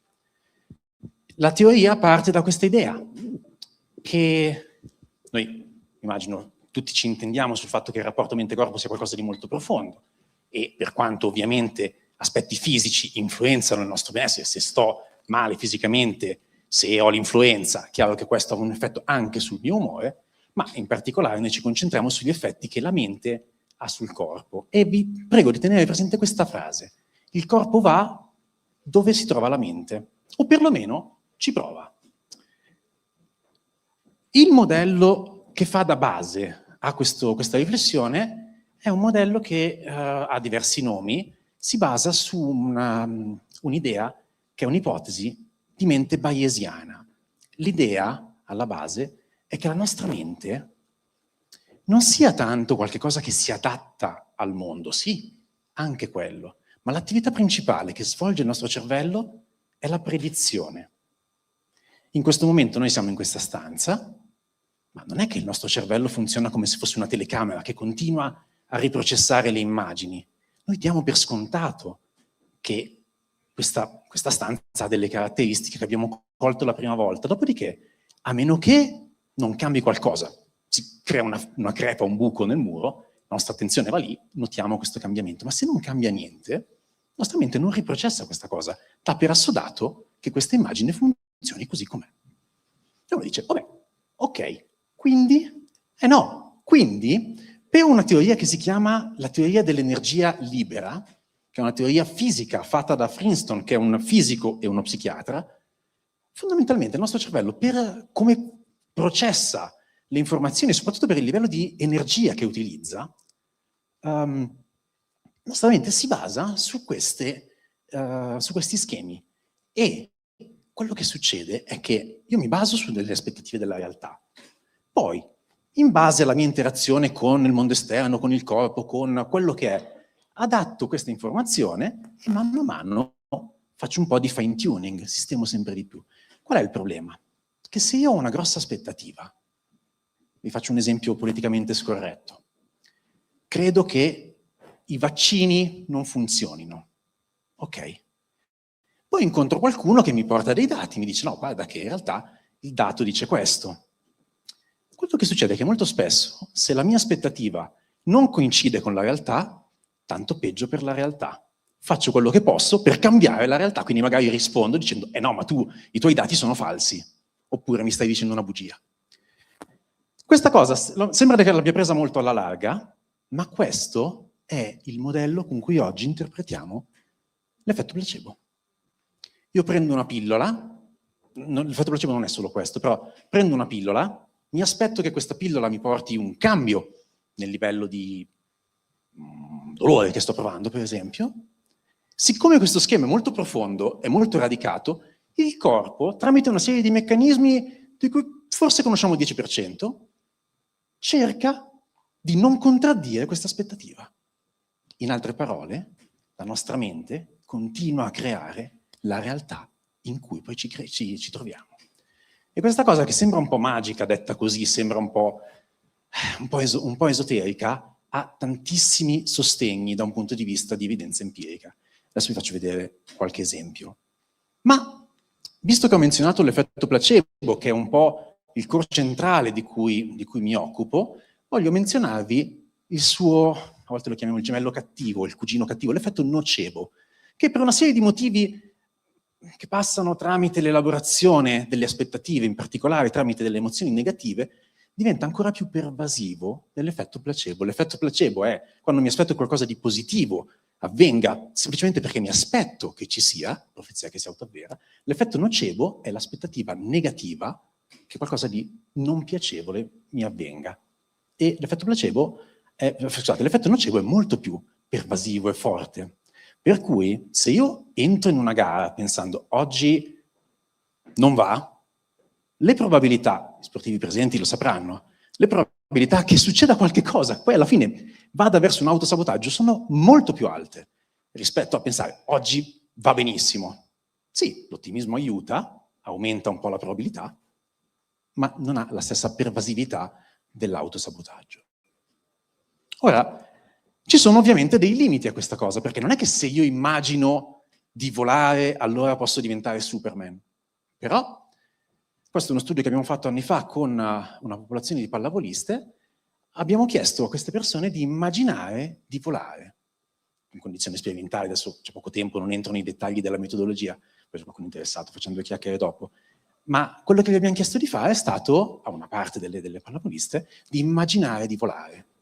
Dopo 5 minuti di immaginazione abbastanza viva, aiutata da una serie di sistemi esterni, di immaginazione di volare, queste persone aumentavano, ma significativamente, la loro capacità di volo, la loro capacità di salto, sia in termini di tempo di stacco, sia in termini di raggiungimento della distanza.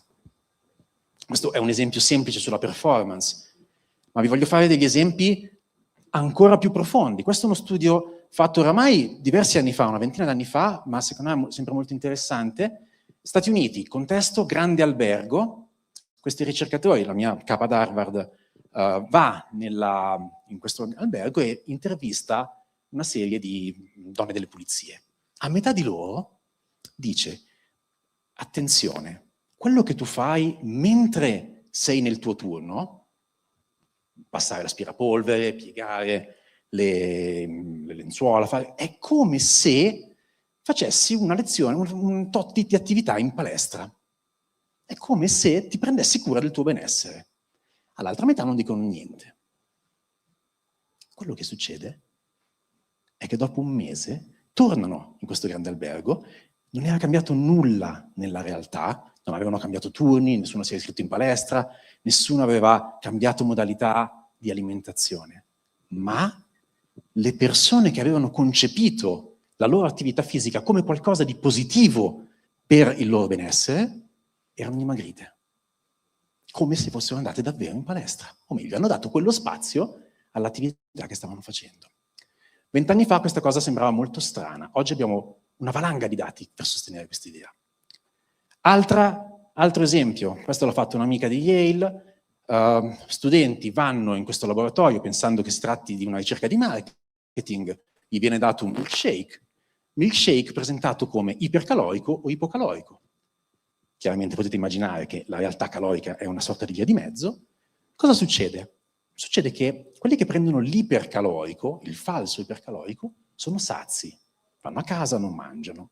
Ma la cosa più interessante non è tanto il comportamento, gli raccolgono i campioni di saliva e da lì raccolgono i livelli di grelina, che è l'ormone con cui il corpo regola la sazietà. Il corpo stesso gli diceva, basta.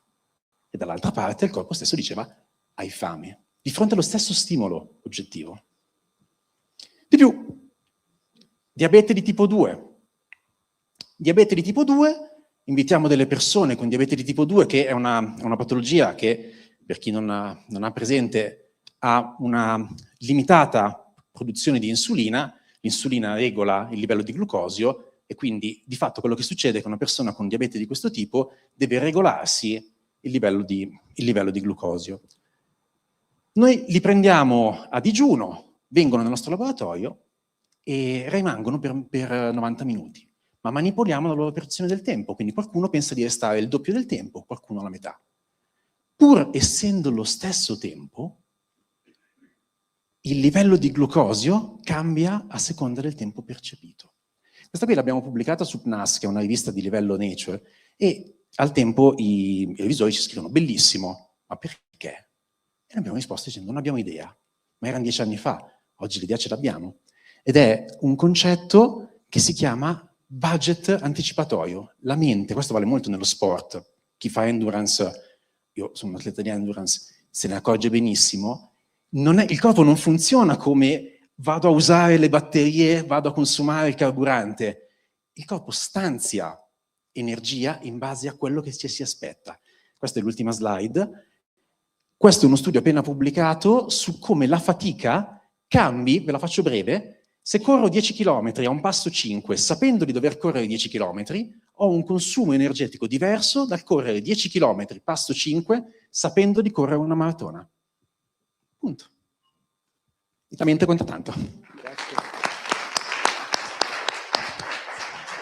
Grazie Francesco della bellissima presentazione e anche di essere stato precisissimo nei tempi.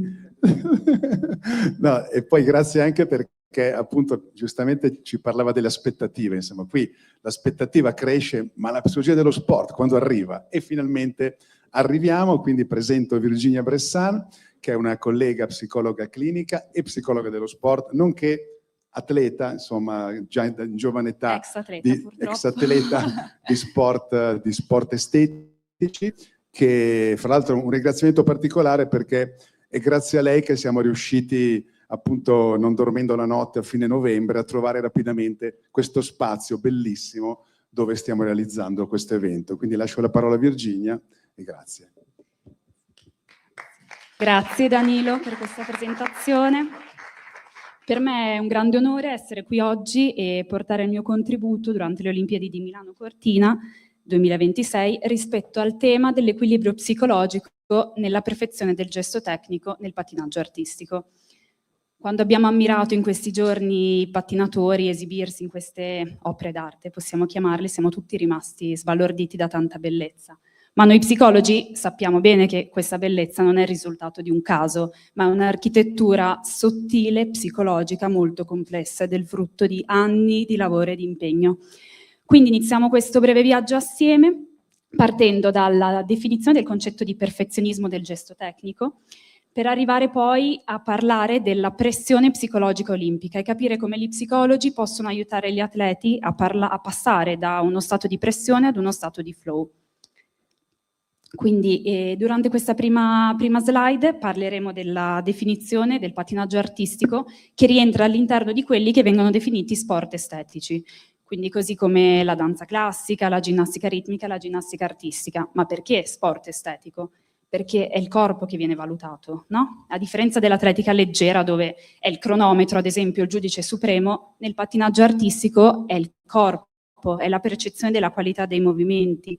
E nel pattinaggio artistico è proprio la percezione ed è un gioco di, diciamo, è il ghiaccio che permette all'atleta di scivolare e di riuscire a creare queste meravigliose performance. Inoltre il pattinaggio è un esempio di embodiment. Cos'è l'embodiment? È l'incarnazione del corpo, una completa connessione tra la parte mentale e la parte fisica. Qual è il rischio? È che queste performance ad altissimo livello richiedono un vero lavoro di perfezionismo. Quindi vediamo in questa seconda slide come possiamo declinare il concetto di perfezionismo in perfezionismo sano e perfezionismo patologico. Cos'è il perfezionismo sano? È la voglia degli atleti di allenarsi ogni giorno, di svegliarsi la mattina e di ripetere ore e ore gli stessi esercizi prima della performance. Questo è un perfezionismo adattivo perché ci consente di svegliarci il mattino e di dire ok, oggi mi alleno per la 1000ª volta prima della competizione. Vi è però un'altra faccia della medaglia, che è il perfezionismo patologico e disadattivo. Ma perché disadattivo? Perché l'obiettivo, l'aim, non è il successo, ma la paura del fallimento. Quindi quando vi è una paura di sbagliare, una paura del fallimento, cosa succede? Si crea questa disconnessione con il corpo, perché la paura del fallimento irrigidisce i muscoli. E cosa succede quando i muscoli si irrigidiscono, le spalle non sono rilassate? 1, vi è una maggiore possibilità di sbagliare. 2, si perde quell'armonia necessaria ai pattinatori per poter gareggiare ed eseguire al meglio la propria performance. Abbiamo inoltre detto che, essendo uno sport estetico, è il corpo ad essere valutato, no? I pattinatori lo sanno che ogni millimetro del proprio corpo è frutto di oggettificazione e di giudizio da parte dei giudici, ma se si incarna troppo questo concetto, il rischio è quello di perdere di vista il focus principale, che è l'embodiment e la capacità di sentire il proprio corpo. Questo è fondamentale perché ti consente di avere sotto controllo il tuo corpo e quindi non oggettificarti e non vederti dall'esterno. Quindi l'obiettivo qual è? È quello di riuscire a costruire il principio dell'armonia, il principio dell'eleganza che consente ai pattinatori di raggiungere quello che vediamo nella prossima slide essere lo stato di flow. Lo stato di flow è molto famoso nel nostro mondo di psicologi dello sport ed è quello un po' a cui tutti gli atleti ambiscono. Ma cos'è? Qual è la definizione? Lo stato di flow è uno stato di coscienza interna in cui vi è un perfetto equilibrio tra i livelli di sfida e i livelli di abilità. E durante lo stato di flow l'atleta è completamente immerso nell'atto tecnico che sta svolgendo. È come se ci fosse una disconnessione tra il tempo e lo spazio. L'atleta è lì e questo lo si vede nelle performance. Vi racconto questo aneddoto che per me è molto interessante di come il padre dello stato di flow, quindi lo psicologo Mihai Csikszentmihalyi, durante la sua tesi di laurea ha scoperto questo. Praticamente stava osservando dei pittori dipingere i loro quadri e notò che i pittori perdevano il senso della fame, il senso della sete, a volte si dimenticavano anche di dormire e, cosa ancora più importante, nel momento in cui dopo giorni, mesi avevano dipinto e riuscivano quindi a concludere la loro opera d'arte, perdevano l'interesse nel quadro. E lui si chiedeva: ma com'è possibile che hai impiegato così tanti mesi a dipingere e poi inizi subito un altro quadro? Non ti godi neanche il risultato di quello che hai fatto. E questo è lo stato di flow, quindi il fatto che sia un'esperienza autotelica e che il godimento, il piacere, il senso di soddisfazione arrivi dal processo e non tanto dal risultato. Quindi possiamo fare un parallelismo con il pattinaggio artistico. Possiamo dire che la lama dei pattinatori è il pennello e il ghiaccio è la tela. E vediamo adesso in un breve video di Carolina Kostner, che tutti noi conosciamo, durante le Olimpiadi di Sochi nel 2014, in cui ha vinto un bel terzo posto. In questo breve video vediamo l'esempio perfetto dello stato di flow. Notiamo l'inizio dei passi, guardate, dei passi veramente complessi che Carolina svolge come una totale armonia, è come se ci fosse una sensazione di unione perfetta con il ghiaccio. Le spalle, le braccia sono armoniche, non vi è nessun accenno di rigidità, non c'è nessun accenno di paura. Guardate il volto, osservate il sorriso, la delicatezza di Carolina. Questo è l'esempio del flow ed è quello a cui gli atleti aspirano. Grazie. Grazie. Questo Grazie breve... No, Virginia. volevo bloccare il video. Ho le ultime 2 slide e poi ho terminato. Passiamo quindi alla penultima slide, in cui ci chiediamo come lo psicologo dello sport può aiutare l'atleta a gestire... La prossima, grazie. Come lo psicologo dello sport può aiutare l'atleta a raggiungere lo stato di flow. Allora, il primo punto fondamentale cos'è? È l'integrazione persona-atleta. Perché? Perché molto spesso il rischio è che quando un atleta, soprattutto ad alto livello, scende in campo, si perda di vista quella che è l'identità della persona. Quindi la persona rischia di essere completamente assorbita, immersa dal personaggio. Cosa succede? Che se io mi identifico con il personaggio e sbaglio, è come se perdessi l'interezza del sé.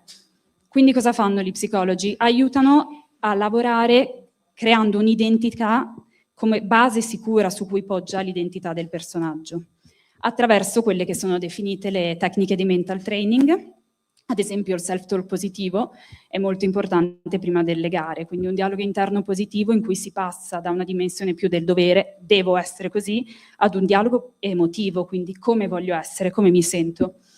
E infine, per non dimenticare l'importanza della propriocezione, quindi il nostro ruolo di noi psicologi dello sport è quello, soprattutto in uno sport come il pattinaggio, di favorire un processo di sensibilità del proprio corpo, quindi pensiamo all'importanza dei piedi nel pattinatore, no? Quindi sentire l'equilibrio, l'aderenza al terreno, l'aderenza alle lame. E come si fa questo? Attraverso la mindfulness, attraverso i processi di propriocezione, di body scanner. Questo permette all'atleta di poter sentire il proprio corpo e paradossalmente di perdere il controllo necessario però a raggiungere lo stato di flow. Quindi andiamo alla conclusione dell'ultima slide, in cui vediamo sempre Carolina, e possiamo concludere dicendo che l'eccellenza della performance e l'eccellenza estetica non è un atto ma è un processo, ed è il momento in cui la tecnica scompare e la persona diventa il proprio movimento. Solo quando noi psicologi saremo riusciti ad aiutare gli atleti a provare piacere, anche soprattutto gli atleti di alto livello, a divertirsi, a ritrovare la propria motivazione intrinseca e quella dimensione un po' forse bambina che si provano le prime volte che si fanno le competizioni, possiamo dire di aver vinto. Grazie a tutti per l'attenzione. Grazie Virginia. Quindi prima di... Grazie anche perché quest'ultima slide ci fa capire, credo, una cosa molto importante che poi sicuramente le colleghe e i colleghi approfondiranno, perché finalmente entriamo nel vivo della psicologia dello sport, e il fatto che i psicologi dello sport seguono gli atleti, ma seguono innanzitutto le persone che vivono lo sport e che fanno dello sport la loro professione. Questo credo che sia un valore estremamente importante. Lascio la parola a Francesca per introdurre le prossime relazioni. Grazie Danilo. Allora io introduco la prossima relatrice, che è la dottoressa Silvia Ferri, è una componente del gruppo di lavoro di psicologia dello sport dell'Ordine degli Psicologi del Veneto.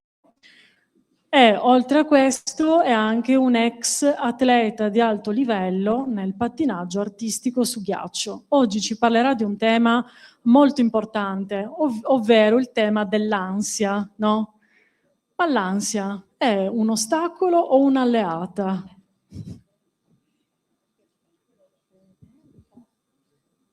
Sì, non ce l'ho. Ok.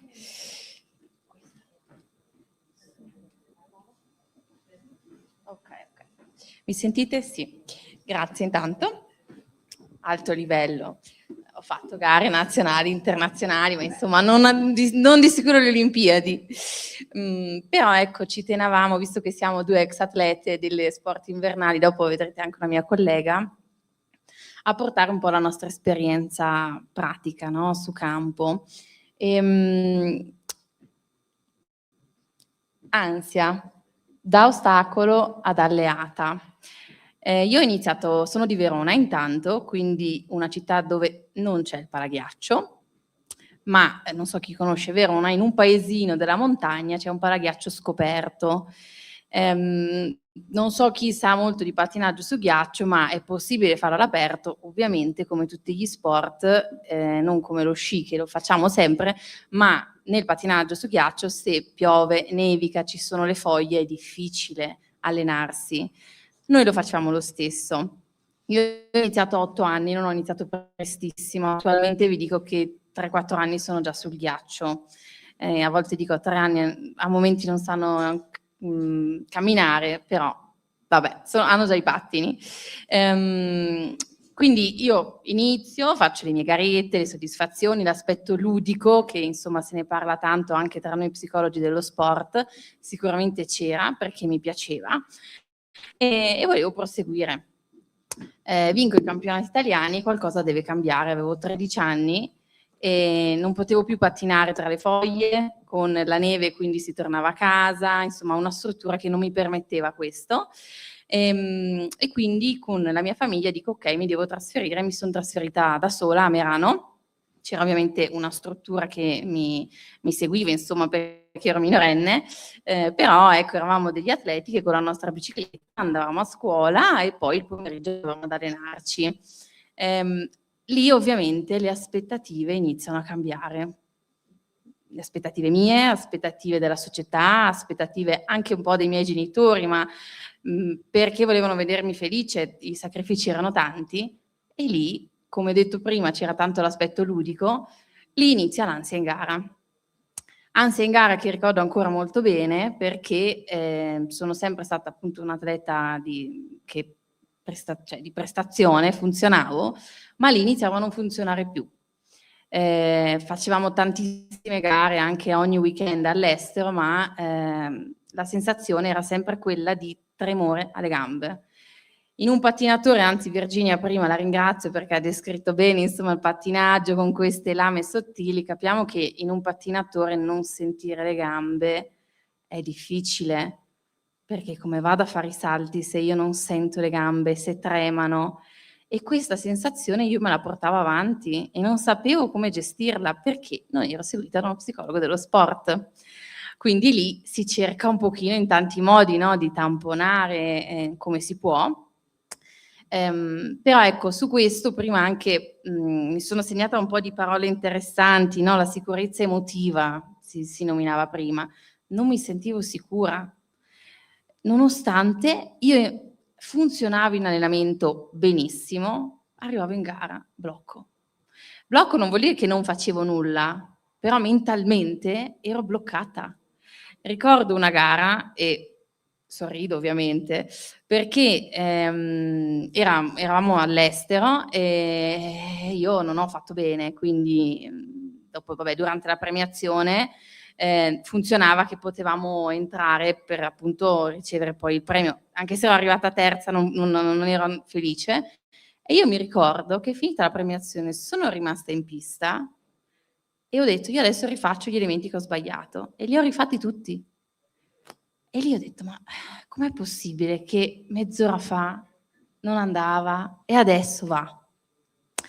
Ecco, in questo ovviamente faccio anche un po' un parallelismo con quello che adesso è il mio ruolo, perché poi ho detto no, ci voglio andare fino in fondo e poi vabbè, sono anche psicologa dello sport, sono stata anche allenatrice per 7 anni, poi ho detto basta perché era difficile poi pian pianino unire un po' le cose, no? Perché ho detto o uno o l'altro e quindi ho deciso di prendere solo la strada della psicologia. Però a volte, quando anche gli atleti mi dicono io sento l'ansia e non so come gestirla, un po' li capisco, perché noi diciamo, proprio oggi, no, dicevo, quante volte usiamo questa parola, ansia, ansia, ansia. Allora iniziamo un po' a farci la pace, a cambiare anche come la nominiamo, perché la vediamo un po' come un mostro, che è quello che vedevo io, cioè per me era un mostro. Poi ovviamente, diventando psicologa, si impara anche a gestirla e si aiuta poi gli altri. Infatti una volta mi avevano detto perché vuoi fare la psicologa dello sport? Io ho risposto perché voglio aiutare gli atleti. E ovviamente ho iniziato col pattinaggio su ghiaccio e poi adesso ne seguo altri, però proprio nel periodo Olimpiadi adesso c'è stato il team event, non so se state seguendo un po' il pattinaggio su ghiaccio, che è una gara a squadre che si fa all'inizio e ricordiamo l'Italia è arrivata terza, e, un pattinatore di coppia, Niccolò Maci, ha proprio detto in un'intervista sì, è andata bene perché sono stati bravi, ma l'ansia si è sentita, quindi insomma giocare in casa, siamo poi alle Olimpiadi ha detto, quindi la prestazione è stata un po' diversa rispetto a quella che facevamo in allenamento, ecco, e quindi lì ho detto sono umani anche loro, perché a volte diciamo, cavolo, atleta Olimpiadi, cioè, prima è stato nominato anche Malin, no? Ilian Malin, il russo, scusate, l'americano. Io dico che è un mostro, nel senso che ha una capacità anche di reagire all'errore, che anche la dottoressa Ghisi, no, ha nominato, che effettivamente lì è stato molto lucido. Io ho notato che ha sorriso. Ecco, e anche proprio per trasformare l'ansia da ostacolo ad alleata, ad amica, no? Anche la reazione all'errore fa tanto, perché se io sono completamente annebbiata dall'ansia, perché annebbia, basta il primo errore, basta, è finita la gara. Poi nel pattinaggio in 3 minuti ti giochi tutto e quindi si fa fatica, no? Vivi il programma con questa angoscia di finire. Io ho degli atleti che mi dicono ho così ansia che non vedo l'ora che finisca, che 3 minuti volano. Invece poi quando imparo pian pianino a gestirla, arrivo un po' nel flow, come ha detto anche Virginia, allora me la godo e 3 minuti me li vivo. Allora lì sì che c'è lo sport, che torna l'aspetto ludico, la passione. Ecco, questo anche perché secondo me vediamo molto questi atleti alle Olimpiadi come insomma hanno fatto un percorso importante, ma sono sempre umani. Oggi abbiamo nominato anche un po' di sciatori, però si sbaglia e anche quando si sbaglia sappiamo quanto sacrificio c'è dietro. La gestione della mente è un aspetto fondamentale da questo punto di vista e anche prima dicevano appunto il discorso della gestione dei miei pensieri negativi, no? Nel momento in cui sono in ansia, anche se mi arrivano pensieri positivi non ci faccio neanche caso, ma perché a volte non arrivano nemmeno i pensieri positivi, ci provo forse. Quindi ecco, questo è un po' quello che volevo portarvi e scusate, sono andata avanti, ma ecco, volevo concludere con questo aspetto qui, è una slide che uso spesso adesso anche nella formazione, sia con i ragazzi che con gli allenatori, no? E qui vediamo, devo rilassarmi, ho 10 minuti di tempo per farlo, devo respirare, visualizzare cose positive, ancora 6 minuti, devo sbrigarmi, 5, 4, 3, 2. Ecco, questo secondo me è un po' un aspetto che spiega sì l'ansia, ma anche un lavoro mentale che, cioè, non posso fare 50 cose contemporaneamente, no? E devo anche imparare a gestire i tempi. Parlavo anche con Lisa nel pattinaggio, appunto un aspetto fondamentale di gestione del tempo e dell'ansia è quando io pattino per ultimo, quindi ho 5 persone davanti, 5 atleti e sono il sesto e io devo aspettare e finché aspetto cosa faccio?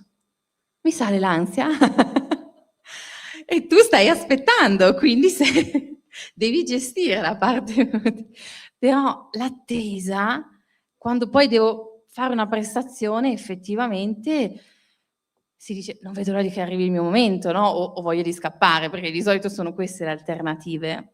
Quindi questa è un po' una slide per farvi anche un po' riflettere su quello che è la gestione del tempo.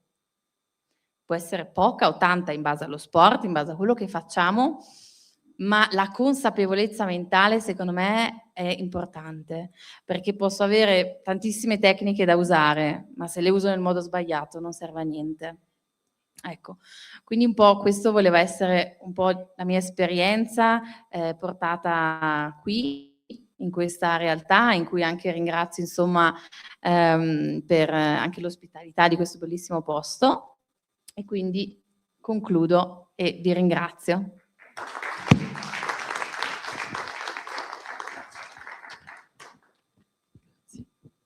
Grazie Silvia. Allora, proseguiamo con un'altra collega del gruppo di lavoro di psicologia dello sport dell'Ordine del Veneto.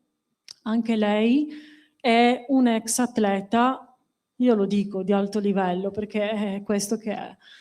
E ci parla di un tema molto importante, dell'infortunio, perché quando iniziamo a fare sport agonistico, ma anche sport in generale, l'infortunio è una cosa che comunque dobbiamo mettere, no, in preventivo, che prima o poi capita. Ma com'è che gestiamo l'infortunio? E quando soprattutto l'infortunio blocca la mente. Dottoressa Elena Graffi Brunoro. Grazie mille. Grazie mille, buon pomeriggio a tutti. Io sì, alto livello, insomma neanch'io ho partecipato alle Olimpiadi, ho fatto le Universiadi, un paio di anni fa sono andata in Kazakistan, quindi ecco, quelle sono state le gare di più alto livello che ho fatto.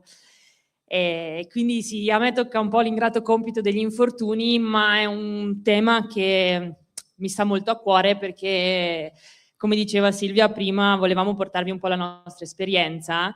E io ho avuto 2 infortuni abbastanza importanti perché purtroppo nella mia carriera ho rotto il crociato anteriore, quindi dopo mi hanno operato e ho fatto tutta la parte di riabilitazione e cadendo ho anche un po' inclinato un po' 3 vertebre e quindi anche lì dopo ho dovuto fare tutto un percorso riabilitativo. E quindi cosa succede nel corpo quando uno si infortuna? Si sa, lo si vede, lo si misura. È facile, tra virgolette, perché non è mai facile. Ma cosa succede dentro la testa è sempre una bella domanda. Quindi molto spesso l'infortunio viene raccontato un po' come uno stop fisico, si parla solo di quanto tempo un atleta deve stare lontano dalle competizioni, dagli allenamenti. Però non si va a pensare spesso che è un aspetto di identità, è proprio una frattura dell'identità, è un blocco, viene a mancare qualcosa. Io dalla mia esperienza lo sci per me è sempre stato casa, è sempre stato il mio equilibrio, il mio posto dove io mi sentivo libera, dove io mi sentivo me stessa, no? Non era solo uno sport. Nel momento in cui mi sono fatta male, soprattutto il secondo infortunio, quello delle vertebre, anche perché insomma ero un po' più grande di età, il primo infortunio avevo 15 anni, quindi forse non mi rendevo neanche bene conto di che cosa significava aver avuto un infortunio di questa entità, di quanto sarei dovuta rimanere lontano dalle gare. Secondo infortunio avevo un po' meno di 20 anni e lì io mi sono detta, quando mi hanno detto guarda, ti sei fatta male, insomma queste 3 vertebre fratturate, io mi ricordo che ero in ospedale e l'unica cosa a cui riuscivo a pensare era ma potrò mai tornare? E una cosa che mi ha detto insomma una ragazza che era lì con me mentre aspettavo che mi facessero le analisi, avevo il battito cardiaco, mi tenevano in osservazione, misuravano tutto e io avevo il battito, una cosa tipo 220, è iniziato a suonare tutto. Io ero agitatissima e non riuscivo a calmarmi, a proposito di ansia che si diceva prima. E quindi io, perché hanno iniziato ad arrivare fare tutti questi pensieri su e adesso chi sarò? Che cosa sarà definirmi? Che tipo di atleta sarò? Potrò definirmi un atleta, perché un infortunio alle vertebre per me è stato, guarda, c'è il rischio che non tornerai mai in pista, per cui per me adesso che sospiro e sento proprio che si smuove qualcosa dentro nel ricordare questi momenti, perché per me sono stati tanto dolorosi, quindi insomma è un po' la storia, quando anche lavoro con gli atleti che hanno avuto questi infortuni, riesco molto a immedesimarmi, a dire guarda, capisco che ti sei visto il mondo crollare addosso, capisco che tutto quello che eri in questo momento non sei più. E quindi il percorso che facciamo insieme, ed è quello insomma a cui cerco sempre di far capire che è un percorso e che si parte sì dal ricostruire gli aspetti fisici, ma ci sono anche ricostruire tutto quello che sta sotto, tutto quello che sta dentro. Io poi anche nel ritorno in pista fisicamente stavo bene, tutti mi dicevano guarda puoi tornare al 100%, e magari un giro mi veniva, 2 giri mi venivano, dopo un po' iniziavano a venirmi un po' tutte le paure, le ansie di dire e se torno a cadere? E se torno a farmi male? E questa volta se ne faccio 2, uno di fila all'altro, è finita. Avevo tante, insomma, nello sci poi il crociato purtroppo è un infortunio abbastanza tipico, quindi anche in squadra eravamo diverse ragazze che hanno avuto sempre nello stesso periodo questo infortunio, questi interventi, e loro si sono rifatte male più volte. E io nella mia testa ho detto no basta, se io me li faccio male non tornerò mai più. Quindi per me la parte più difficile non è stata guarire fisicamente, ma è stato tornare a fidarmi del mio corpo. È una cosa che mi è sempre rimasta impressa, una frase che mi diceva insomma, il preparatore che mi ha seguito, non devi mai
Ed è stata una cosa per me bellissima, quello che mi ha detto sul fatto di dirmi non è vero.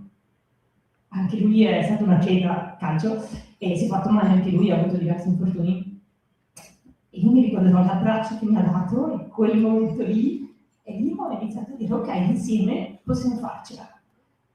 Quindi la famiglia per me in questo percorso insomma è stato fondamentale. E poi ho imparato anche gli allenatori. Anche gli allenatori sono una parte fondamentale, perché spesso magari con l'idea di dire ma sì, tornerai, non ti preoccupare, fidati, ce la puoi fare, no? Cercano di incoraggiare l'atleta, però bisogna anche insegnare agli allenatori che queste frasi qua possono anche portare un po' l'atleta a dire, cavolo, ma se lui pensa che io ci riuscirò, io non ci riesco, perché non ci riesco? E quindi nascono anche tutta una serie di insicurezze nei ragazzi, soprattutto quando si parla di ragazzi in giovane età, no? Perché poi noi magari facciamo tanti esempi di atleti ad alto livello, perché è giusto, perché insomma hanno una grande visibilità, ma ci dimentichiamo che gli infortuni li vivono anche i giovani, gli atleti anche che non partecipano alle Olimpiadi, e per loro è molto difficile perché insomma, avere una rete intorno è la base, quindi una cosa che ho imparato e che insomma, cerco sempre di trasmettere anche ai miei colleghi allenatori quando parlo con loro è ascoltate quello che stanno provando, quello che stanno sentendo, quella che è la loro storia e supportateli, certo, dategli fiducia, incoraggiateli, però non fateli mai sentire come se in quel momento lì non fossero all'altezza delle vostre aspettative, perché basta una frase. E questa è una cosa che dicono sempre, una parola ferisce, ma anche una parola guarisce. E quindi questo è un po' il messaggio sul fatto di dire che l'infortunio non blocca solamente il corpo, noi vediamo molto la parte fisica perché è quella più evidente, ma l'infortunio blocca anche la mente. E quindi prendersi cura di questi aspetti non deve essere un lusso, ma è una necessità, perché per guarire davvero significa tornare a fidarsi del proprio corpo e poter fare quello che si faceva prima anche meglio. Grazie.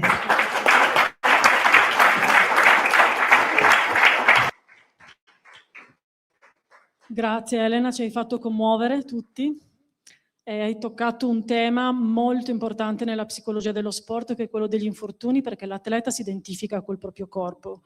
Quindi nel momento stesso in cui il corpo ha una rottura e quindi non puoi più usarlo, il momento dello stop è un momento molto difficile per l'atleta.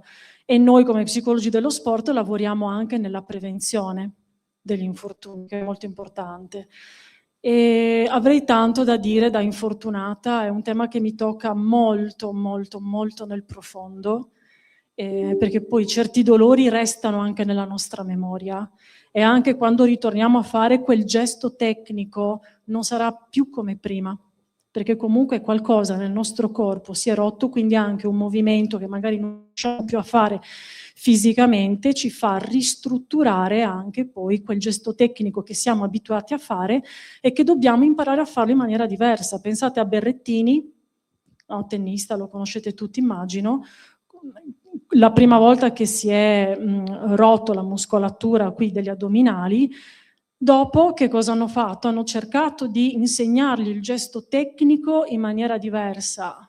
Poi dopo qua non sappiamo cosa sia successo, però c'è veramente uno sforzo anche mentale di disimparare e rimparare da zero. E non è facile. Allora io mi fermo perché è un argomento dove veramente mi varrebbe tanto da dire, grazie Elena. Abbiamo una piccola pausa, poi torniamo con un messaggio di 2 atleti che sono alle Olimpiadi e con la parte pratica di psicologia dello sport. A dopo.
sono due pattinatori che sono presenti alle Olimpiadi di Cortina, gareggeranno il 16 di febbraio, quindi se volete vederli.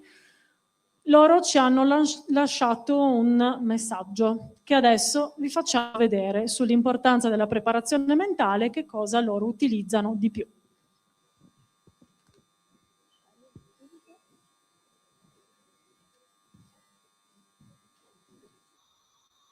Ghilardi e Filippo Ambrosini. Per noi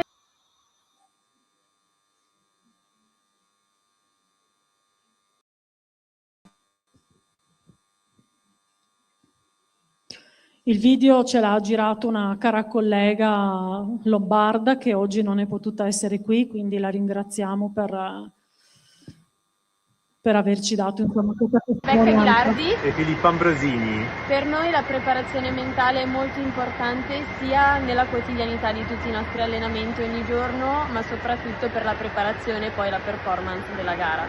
Sì, diciamo che quello che si fa pre-gara tutti i giorni prima d'allenamento aiuta molto per arrivare poi in gara solidi e diciamo che è importante sia per una questione fisica ma anche di benessere mentale. Assolutamente sì, noi ci troviamo molto bene tipo ad utilizzare il self-talk, a volte abbinato alla visualizzazione piuttosto che al movimento del gesto tecnico e ci sono tantissime altre cose che si possono fare, però queste diciamo sono le nostre preferite, quelle che ci portiamo con noi tutti i giorni. Ciao! Grazie! Ecco, guardiamoli il 16 febbraio che gareggeranno qua. Allora, proseguiamo con la parte più pratica perché adesso ci sono tutti i psicologi formati in psicologia dello sport, come prima a partire dalla dottoressa Bressan.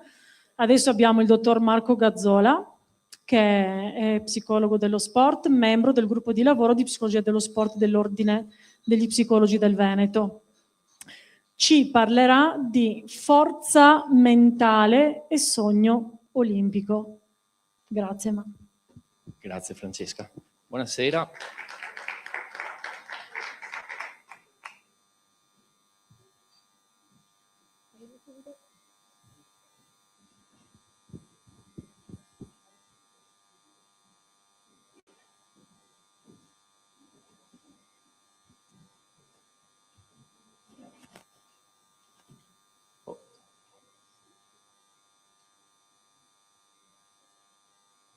Funziona il video?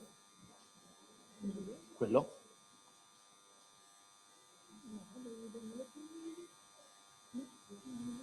Ok, non importa. Allora, avevo messo un'intervista di Michela Moioli, atleta di snowboard, campionessa, dove parlava di resilienza, parlava di cos'è che le ha permesso di arrivare a un certo livello, quindi tutto l'allenamento, la pratica, il supporto anche della famiglia, di amici che le stanno attorno e parlava di una voce interiore, una voce che le permetteva di andare oltre, le permetteva di fare delle cose che magari erano difficili fare e quella vocina le continuava a ripetere di andare avanti, di farlo, che ce la faceva. E questa voce le permetteva di fare tutto, le permetteva di fare tanto. E oggi parliamo di forza mentale perché? Perché quando parliamo di sport ci vengono in mente diverse dimensioni, alcune visibili, come il gesto tecnico, il risultato, altre invece che sono più invisibili, che però sono incisive in quello che è poi il risultato di una gara. E vedremo come collegarlo poi a un sogno olimpico. Però prima vorrei farvi passare la voce degli atleti che stanno gareggiando in questi giorni e in queste Olimpiadi.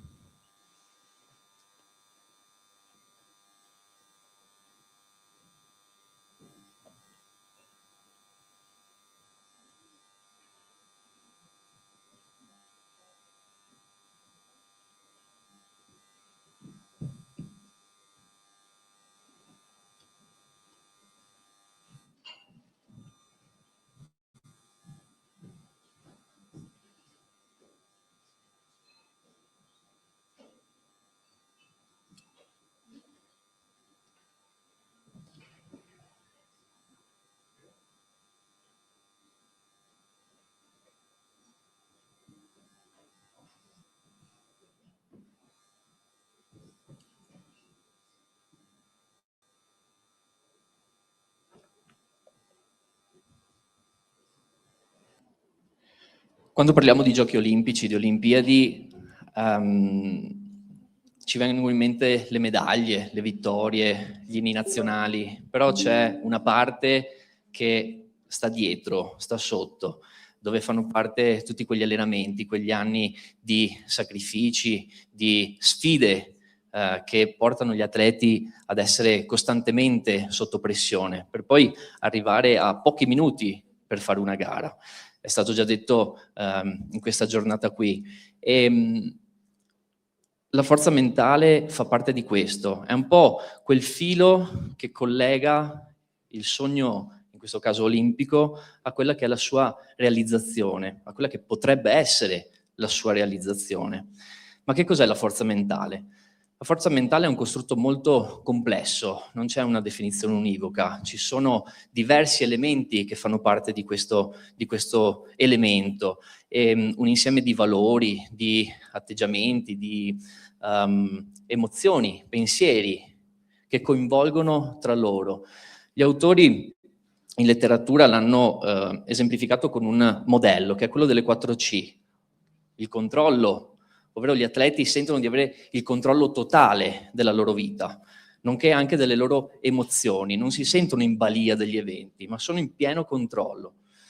Il commitment, ovvero l'impegno, la capacità di focalizzarsi e di formularsi degli obiettivi chiari e decisivi per poi mettere l'impegno nel raggiungerli.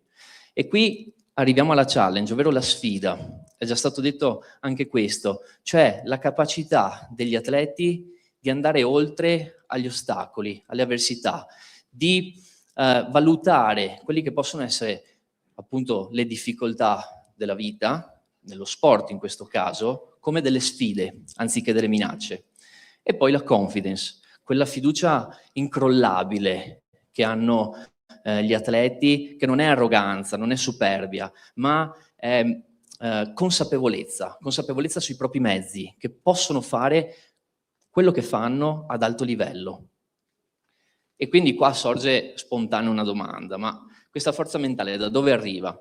Beh, anche qui abbiamo un connubio, no, di elementi, di fattori. Sì, ci sono delle predisposizioni di base, ci sono dei fattori genetici, ci sono dei fattori di personalità, ma ci sono anche dei fattori, come vedete, sociali e ambientali. Il contesto sportivo, il contesto culturale, la famiglia, dove crescono gli atleti, influisce sullo sviluppo della forza mentale. E poi i processi di apprendimento.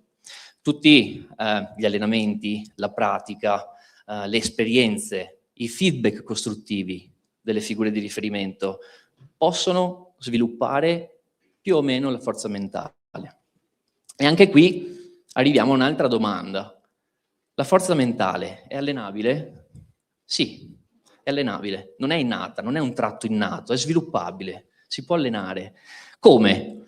Beh, immergendo gli atleti in ambienti competitivi, praticando strutturalmente, intenzionalmente, cercando di normalizzare le condizioni di difficoltà della gara. Creare un supporto sociale, quindi le figure di riferimento, allenatori, genitori, che supportano in modo equilibrato, ponendo delle sfide stimolanti agli atleti, ma anche dei feedback costruttivi, sempre inseriti in un contesto di sicurezza, di fiducia, dove anche l'errore è parte dell'apprendimento. Esporli intenzionalmente alle avversità, cioè creare degli allenamenti sempre in un contesto di sicurezza, okay, dove sono stimolati a ricercare delle soluzioni utili ed efficaci per affrontare le difficoltà che poi possono ritrovare in gara, nelle situazioni reali. E poi infine abbiamo l'apprendimento delle abilità mentali, cioè quell'allenamento delle abilità psicologiche, come abbiamo sentito anche prima, la concentrazione, l'attenzione, il self-talk, l'imagery, tutte abilità che permettono all'atleta sì di ottimizzare la prestazione, ma anche di migliorare il proprio benessere psicofisico. Quindi quando il sogno può diventare realtà? Può diventare realtà, perché non sempre è così. Dopo vedremo. Beh, ci sono 3 indicazioni che la letteratura scientifica ci dà. Gli anni di pratica dell'allenamento intenzionale e strutturato. Non basta accumulare ore, no, di allenamento, ma serve una pratica deliberata, intenzionale. Poi abbiamo l'affrontare le avversità e gli ostacoli come sfide, come abbiamo visto prima, la challenge. E infine avere intorno a sé un ambiente favorevole e di supporto. Famiglie, genitori, che sono fondamentali nella crescita e nello sviluppo degli atleti e in questo caso anche della forza mentale degli atleti. In questi giorni siamo stati spettatori di l'episodio della campionessa Von, no? Abbiamo assistito al suo infortunio e da qui, dalle sue parole, possiamo trarre tantissimo. Che cosa? Beh, c'è un confine molto sottile tra quello che è il sogno e anche il rischio di arrivare a quel sogno.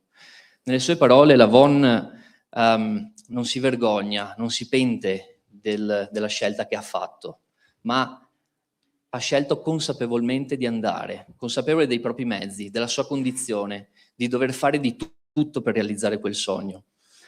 Lo dice anche però che non sempre va come vuoi e quindi c'è una distinzione tra quello che è il lieto fine da favola e quella che invece è la vita reale. Okay?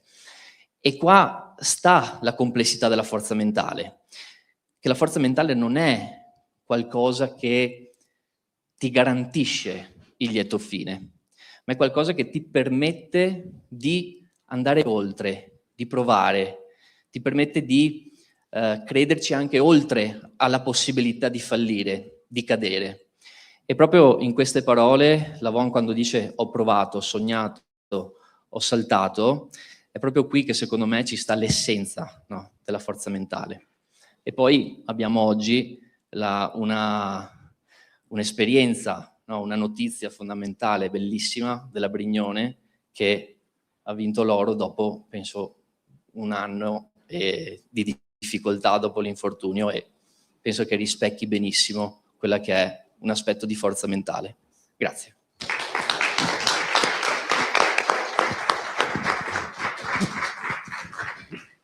Grazie Marco.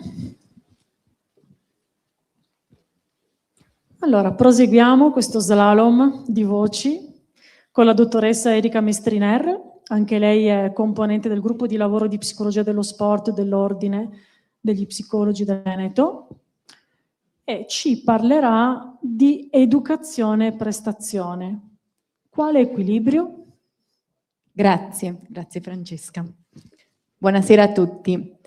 Educazione e prestazione sono due parole che ultimamente sentiamo molto spesso affiancate al contesto sportivo e se fino adesso abbiamo sentito parlare di campioni, olimpiadi, competizioni di altissimo livello, col mio intervento vorrei ricordare che tutti gli atleti che gareggiano oggi in passato sono stati dei bambini. E se quando parliamo di prestazione tutti noi abbiamo ben chiaro quello a cui facciamo riferimento, quindi una situazione in cui noi dobbiamo competere, dobbiamo dare il 100% per arrivare al nostro obiettivo, quando parliamo di educazione non sempre siamo tutti d'accordo. E soprattutto quando parliamo di educazione il nostro primo pensiero tendenzialmente va allo sport giovanile. Oggi noi ci concentreremo effettivamente in buona parte su questo, ma voglio fare una piccola premessa, perché educazione non è solo sport giovanile. Non si finisce mai di imparare e anche gli atleti che stanno competendo in questi giorni nelle gare stanno vivendo situazioni dove forse magari hanno solo potuto immaginare di trovarsi. Dopo vedremo cosa è successo nella discesa. Marco prima ci ha raccontato dell'infortunio della Gon, una gara fermata per 23 minuti e in quei momenti cosa ci passa per la testa.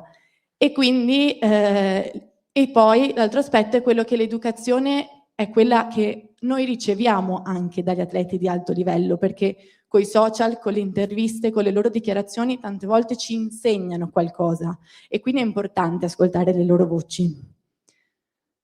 Fare sport, soprattutto negli ultimi anni, l'abbiamo sentito prima dalla dottoressa Ghisi, è diventata una cosa seria, talmente seria che che il suo valore è stato inserito anche nella Costituzione, perché lo sport riconosce e promuove il valore educativo, sociale e di benessere. Quindi fare sport non è solo prestazione, ma è prima di tutto benessere a 360 gradi. E questo sottolinea un aspetto importante, che le figure che sono coinvolte nel contesto sportivo non possono più permettersi di essere solo competenti a livello tattico e tecnico, ma devono sviluppare quelle che possiamo chiamare competenze trasversali e devono educare i giovani atleti che si approcciano al mondo sportivo, perché tante volte l'atleta arriva con un piccolo bagaglio che noi possiamo chiamare DNA, genetica, però questo piccolo bagaglio viene modellato dalle esperienze che lui fa, dalle persone che incontra e dall'ambiente in cui viene inserito. Quando ci approcciamo al mondo sportivo, nelle prime esperienze di vita, insomma, ci andiamo per la vicinanza a casa, perché è uno sport che conosciamo a livello familiare, magari l'ha praticato qualche genitore, perché lo pratica il mio amichetto o perché magari si condividono i valori e la cultura dello sport che noi facciamo. Ma tutti questi aspetti in realtà in qualche modo vanno a modellare quella che è la nostra genetica, la nostra identità, che un domani potrebbe diventare un talento, quel piccolo bagaglio ci rimane per tutta la vita, però non è sufficiente per diventare un atleta o una persona, ci vuole molto altro. Ed ecco che quindi pian pianino questa impronta prende forma nel corso della vita, rispettando le tappe della crescita dei bambini, e diventa un'impronta completa, fatta di tutte queste esperienze. E è l'impronta che ci renderà le persone adulte, i campioni, gli allenatori, o insomma le persone che diventeremo nel nostro futuro, che diventeranno i bambini nel loro futuro.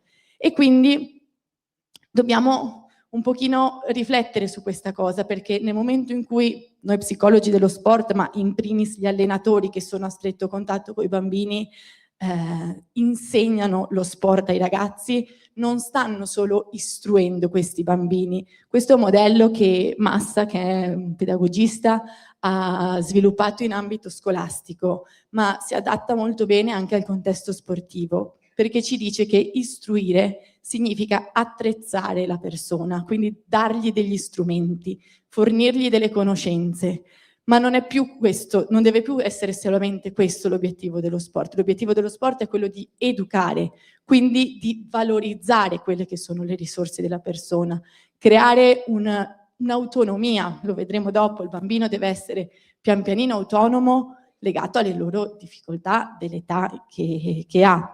Deve sviluppare la consapevolezza di quelle che sono le proprie risorse e soprattutto la capacità di mettersi in gioco. È fondamentale che i bambini nella loro crescita facciano anche esperienze di sconfitta, di frustrazione, di mancate convocazioni, perché questa purtroppo è la vita. E da adulti, nel momento in cui noi abbiamo imparato a gestire queste azioni da bambini, impareremo ad avere le risorse per affrontare queste difficoltà. E quindi ecco, l'obiettivo è quello di creare un atleta autoesigente, un atleta che sa da solo quello di cui ha bisogno, sa circondarsi delle persone necessarie per puntare al loro miglioramento. Si parte dalla conoscenza, quindi si parte dal gioco. Imparare giocando è una delle tappe fondamentali per l'atleta, ma per qualsiasi persona in realtà. Quindi si sperimenta, si conosce e pian piano si va a creare una piccola autonomia e consapevolezza. Quindi si sviluppa l'autoefficacia, la capacità di percepirsi competente a rispondere alle sfide che il contesto sportivo ci mette davanti, e l'autonomia. Magari si inizia col prepararsi lo zaino e si finisce per magari gestire un allenamento, di una preparazione fisica in autonomia, fino a puntare all'autoesigenza, quindi a capire di cosa ho bisogno per migliorare. Perché l'obiettivo, sebbene in questo contesto è normale che si parli tanto di medaglie, è sempre il miglioramento, il confronto prima di tutto è con se stessi che con gli altri.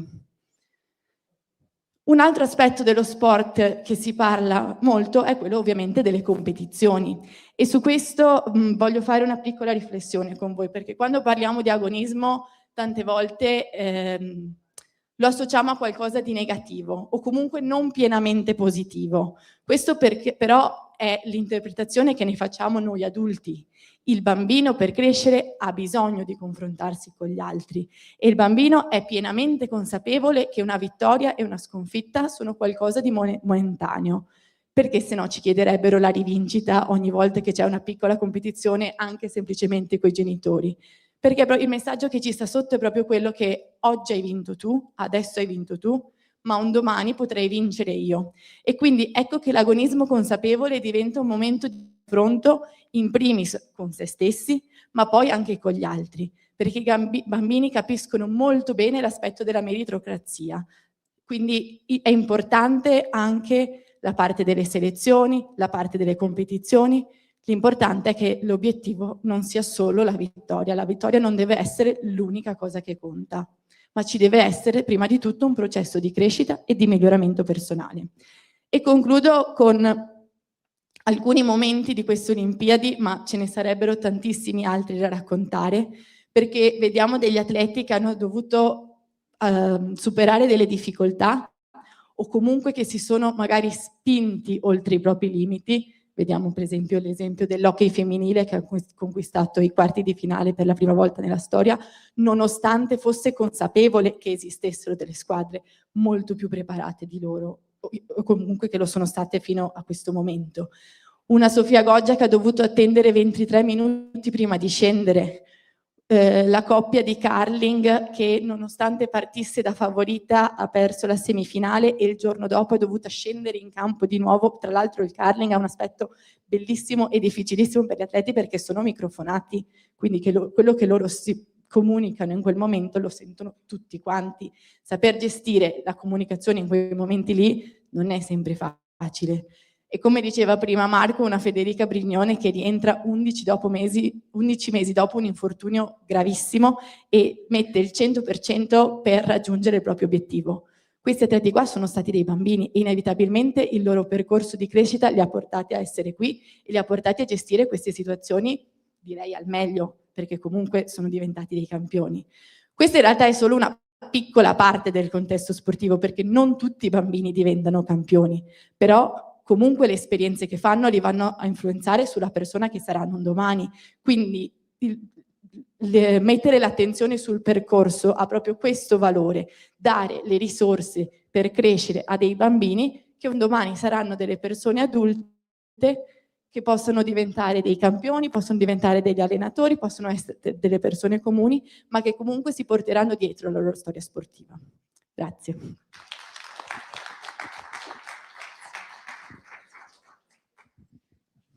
Grazie Erika. È bello ascoltare questo slalom di voci perché poi a fine giornata ci renderemo conto di come tutti gli interventi sono stati intrecciati e come ognuno di noi ha ripreso un piccolo pezzo dell'altro, quindi alcune cose le ritroveremo dopo parlando di genitori nello sport.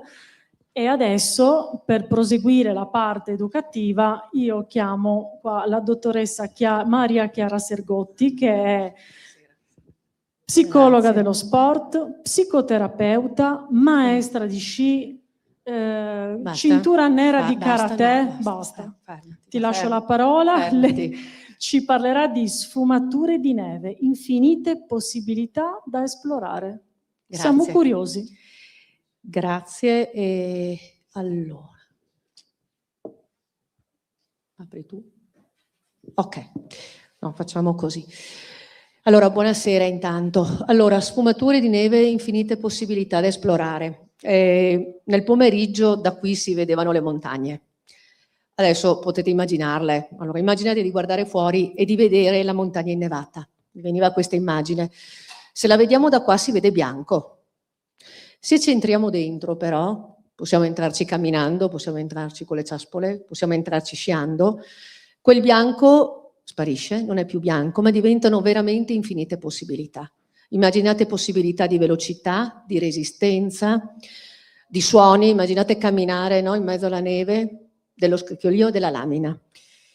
Se questo è, allora questo diventa un laboratorio e possiamo andare, quello ci piaceva portare in questi 10 minuti, no? Perché stiamo parlando di sci, qui siamo insomma, nel regno, no? che possiamo andare oltre la disciplina sportiva, no? Quando ho preparato questa cosa mi veniva da dire lo sci non è solo la tecnica, no? Io vengo dal mondo dello sci, quindi se vado al di là del piegamento, come tengo le braccia, dove tengo gli spigoli, se andiamo al di là di quello che hanno fatto la prestazione tecnica degli atleti, no? Che cosa c'è anche dietro e che loro hanno allenato? E quello che diceva Francesca è vero, no? Forse in questo momento qua c'è anche un riassunto, non l'abbiamo fatto, no? Ma cosa permette se io uso veramente e sfrutto questo terreno? Immaginate che ogni millimetro di neve cambia il pendio, cambia il terreno, cambia la compattezza, ok? Cambia la luce, perché quando io scendo cambia la luce. Oggi, stamattina, c'erano luci ed ombre, no? Nello shoot. Quindi come mi adatto?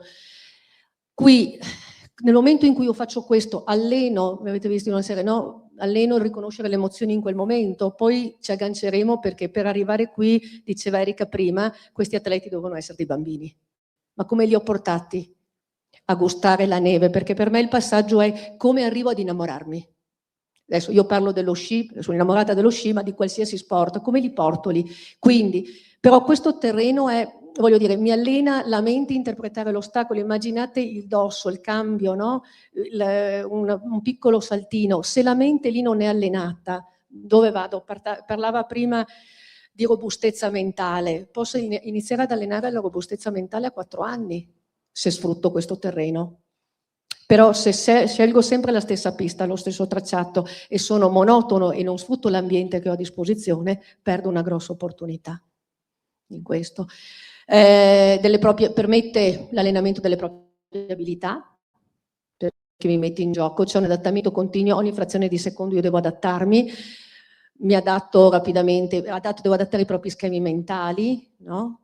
Più sono piccolo e più alleno questo, diventa plasticità, le diverse strategie, abbiamo detto stressanti, mutevoli, cambia la neve, cambia il tempo, dimentichiamo il bambino di 4 anni, gli metto gli scarponi, cioè quello non ha mai infilato uno scarpone, il peso dello scarpone, qualcuno ce lo domandiamo, cosa significa? 2 pezzettini di leno che scivolano e non ha il controllo. Una delle variabili della robustezza mentale di cui parlava prima, no? Marco, era il controllo, e quando lo alleno? E se forse utilizzo lo sport e lo sci per allenare anche quello, forse alleno una capacità che poi è importante.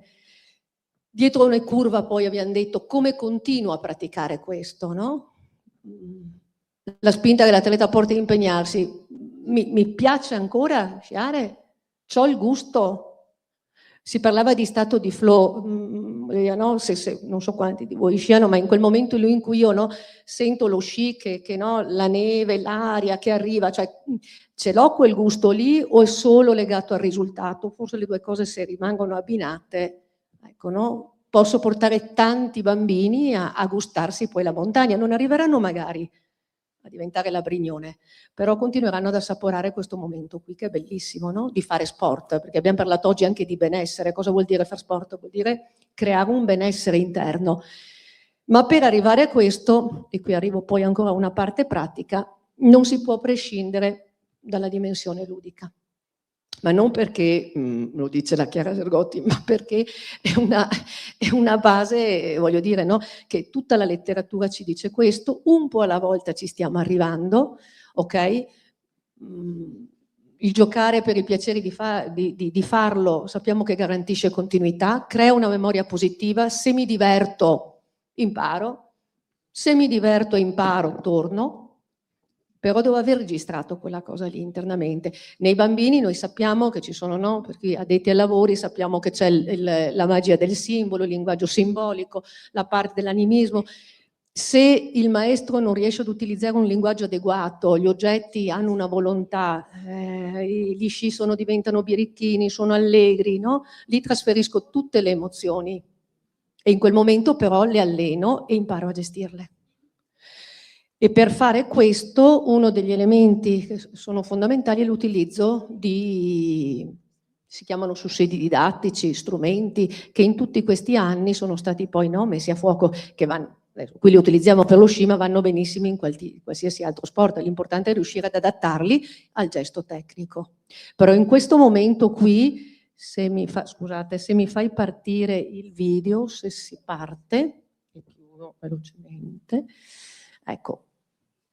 quel bambino lì, non so se si sente là, ecco, lui, lei, sta seguendo la testa del serpente. Non gli interessa fare il resto, ma il suo gioco è seguire la testa del serpente. Qualcuno gli ha detto che quegli sci lì sono diventate una fetta di pizza e in quel momento noi parliamo con il bambino chiedendogli che tipo di pizza hai mangiato, quanto grande è la fetta di pizza, e a seconda di questo il bambino apre e chiude e non gli serve altro e lui il giorno dopo verrà a mangiare un'altra fetta di pizza. Se è chiaro?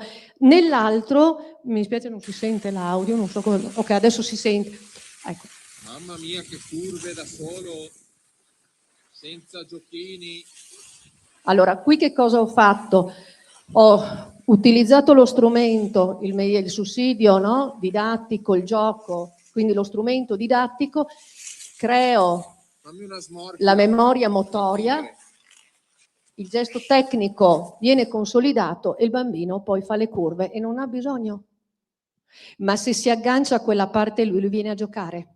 E ho detto che per i bambini il gioco è serio. Lui non sta giocando, sta lavorando in quel momento qui. E questa è una cosa che a livello, no? E qui mi faceva adesso piacere coinvolgere Paola Coletti, vieni Paola, perché queste cose qui, che qui vedete, ecco, sono state, come si dice, Paola Coletti e la sua scuola, e la scuola Epischi, e poi lei è di Cortina, ancora nel 2003 lei, suo papà, prima ancora, sono stati precursori un po', no, di dare spazio a questa metodologia che poi ovviamente ha avuto tutta una serie di basi scientifiche dietro, no? Però allora adesso mi faceva, se ci racconti magari 2 minuti, che cosa... Certo. Insomma, che cosa c'è dietro a quel mondo lì? Ecco, questa è la parte ancora più pratica. Esatto. Noi intanto grazie, buonasera a tutti e sono veramente orgogliosa di essere qua, ma più che altro per sentire voi e sentire che tutto quello che voi avete detto noi lo facciamo già da anni, nel senso che noi nasciamo nel 2003, mio padre era maestro di sci e lui, io l'ho sempre seguito, giocava moltissimo con i bambini e vedevo che loro imparavano in modo molto più veloce e divertendosi, lo cercavano sempre. Ancora adesso io ho i loro, diciamo così, i bambini di allora sono i genitori di adesso e ci portano i loro bambini proprio perché si ricordano quanto bello è stato fare i primi passi con noi. Quindi grazie per avermi invitato. Quello che voi vedete sono un po' di slide proprio durante le nostre lezioni. Noi facciamo corsi che partono dai 5 anni, ma mettiamo gli sci ai piedi dei bambini ai 3 anni. Come diceva giustamente la Chiara prima, a 3 anni un bambino sì e no sa camminare, si sa muovere, non sa...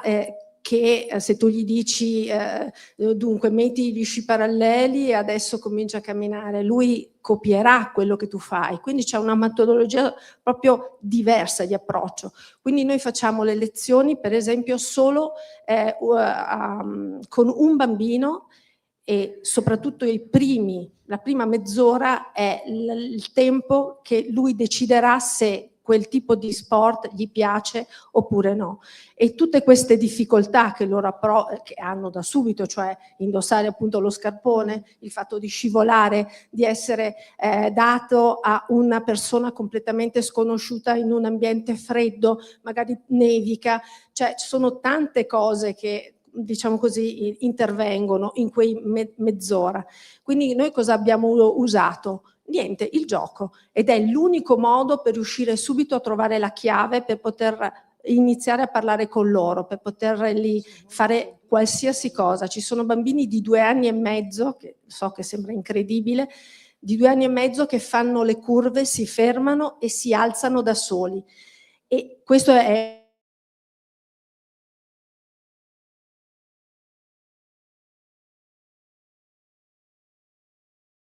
magari loro lo possono fare e quando si rendono conto che diventare come il suo papà, poterlo seguire è una grande soddisfazione. E io continuo a dire che noi abbiamo un grande ruolo, far sì che a questi bambini piaccia la neve e quindi piaccia quello che è il nostro ambiente, che è appunto lo sci, e saranno gli sciatori del futuro, saranno forse dei grandi atleti.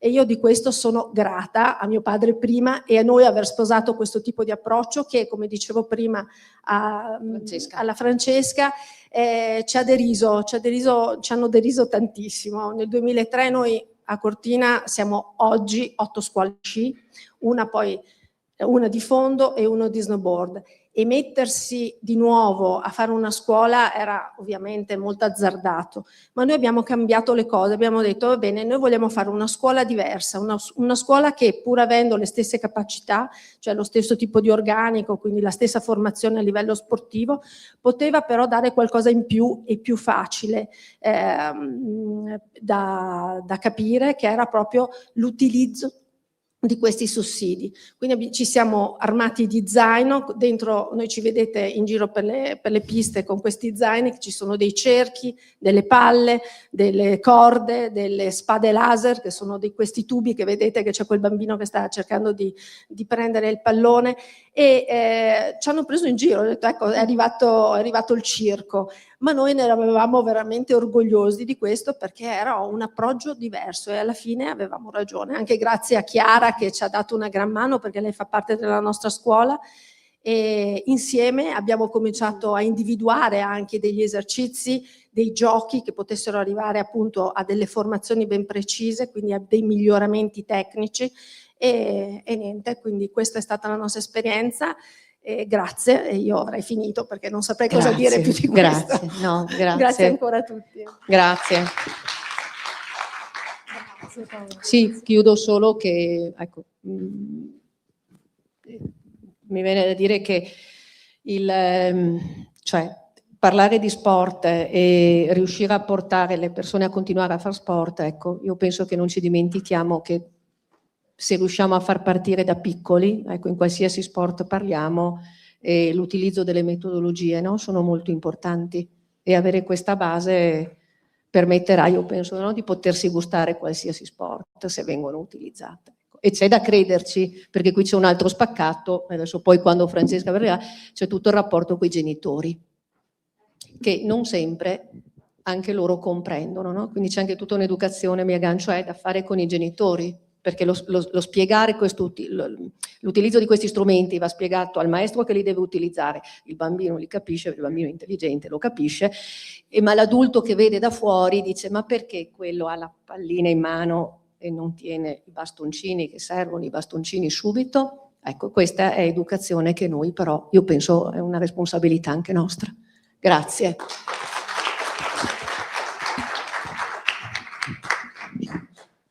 Grazie mille anche alla Presidente della scuola Epischi che ci ha dato questa bella testimonianza, grazie per essere venuta.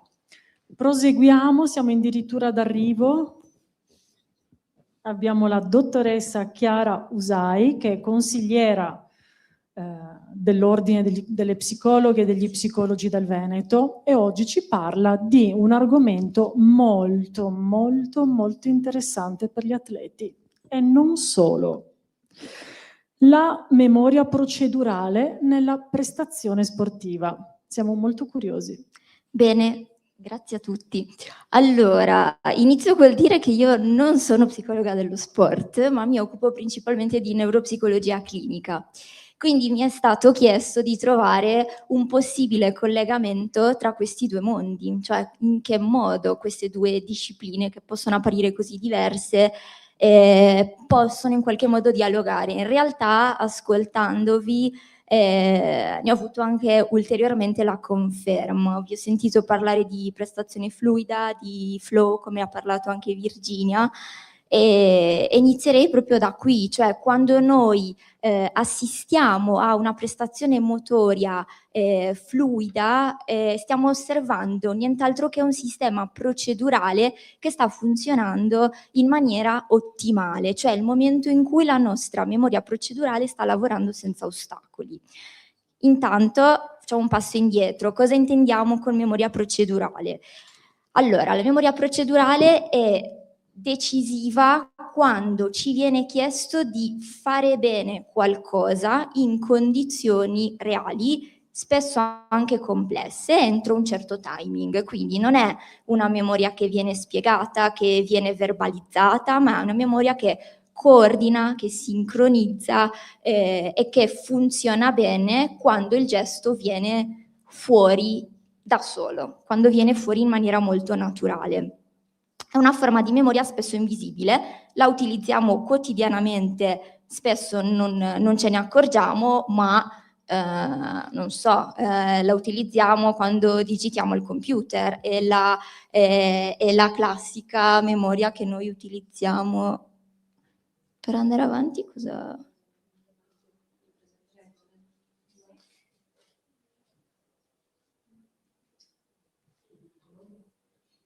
Ok, ancora di una. Ok, dicevo, è fondamentale nella quotidianità perché la utilizziamo per azioni a cui non pensiamo, banalmente guidare. Sappiamo guidare, se chiedessi a qualcuno di voi di spiegarmi quali sono i meccanismi, tutti i movimenti che noi mettiamo in atto quando dobbiamo guidare, sarebbe molto complesso. E facciamo un distinguo rapido tra memoria procedurale e memoria dichiarativa. Quando io parlo di memoria dichiarativa parlo di tutto ciò che è verbalizzato, cioè la memoria che noi utilizziamo quando raccontiamo qualcosa, eventi, informazioni, tutto ciò che acquisiamo, conoscenze del mondo che acquisiamo tramite appunto delle conoscenze. La memoria procedurale invece è una memoria non del che cos'è questa cosa, ma del come si fa questa cosa, come la devo fare. Quindi in realtà non si esplica nel linguaggio ma nel movimento. E mentre la memoria dichiarativa ha una sede molto precisa che è quella dell'ippocampo, okay? La memoria procedurale ha delle basi neurocognitive, quindi all'interno di un network cognitivo formato principalmente da queste tre aree, che sono i gangli della base, che si occupano praticamente della selezione, della stabilizzazione degli automatismi, cioè di come io seleziono il movimento che mi serve per arrivare a quello specifico compito che devo eseguire. Il cervelletto, non ancora là, grazie, il cervelletto, quindi la coordinazione e gli aggiustamenti fini. Cosa intendiamo? Devo chiudere una bottiglia, mettere il tappo in una bottiglia d'acqua, devo dosare la forza, devo affinare il mio movimento, e poi la corteccia motoria che, come dire, sovraintende tutto ciò che fanno le altre due aree, quindi proprio pianifica ed esegue, un po' il quartier generale. Cosa c'entra tutta questa roba con lo sport? Ci chiederemo. E quindi questa rete, diciamo, che lavora per rendere il movimento sempre più efficiente, ma soprattutto meno costoso da un punto di vista cognitivo, perché parliamo di procedure automatiche, ok? Quindi il ponte con lo sport è che molto spesso, anzi nella maggior parte dei casi, è che il movimento dell'atleta deve essere ricondotto a degli automatismi ben consolidati e stabili. Quindi automatizzazione del gesto. Quando la procedura è stabile, come dicevamo prima, il gesto deve venire fuori in maniera molto spontanea, ok? Non deve costruire il movimento. Certo che poi c'è anche il tecnicismo, qua correggetemi voi se sbaglio, ma comunque la parte più cognitiva serve a leggere il contesto, l'avversario, la tattica, anticipare quello che succederà. Permettere adattamento, quindi la prestazione è fatta da micro variabili, l'appoggio, il ritmo, il vento, il rumore che ho intorno a me, quindi il mio movimento deve essere assolutamente flessibile e adattabile a quel contesto. E poi la vulnerabilità sotto pressione, ovviamente, quindi qua è necessario fare una piccola parentesi su un paradosso che possiamo ricondurre a due teorie principali che vi accenno brevemente, che sono la reinvestment theory e il choking under pressure, cioè Sotto pressione quello che capita è che molto spesso si passa dal fare al controllare come lo sto facendo, e questo inevitabilmente interferisce con la prestazione, perché riporto a un livello cosciente di consapevolezza ciò che invece dovrebbe avvenire in maniera assolutamente automatica. Quindi quello che succede è che si chiama reinvestment theory, perché io reinvesto delle energie cognitive a livello cosciente, come dicevo prima, quindi in tutta una serie di regole, di istruzioni che invece dovrebbero fluire, venire in maniera molto scorrevole, cioè controllo quello che sto facendo. Per provare a farvi sperimentare questa cosa rapidamente, vi chiederei di fare un brevissimo esercizio pratico. Allora, provate, se avete sulle ginocchia, su un appoggio, provare a fare questo movimento qua con le dita, quindi in maniera, sì, pensando 1, 2, 3, 4, 1, 2, 3, 4, ok? Provate a farlo per qualche secondo. Ok. Adesso vi chiederei di fare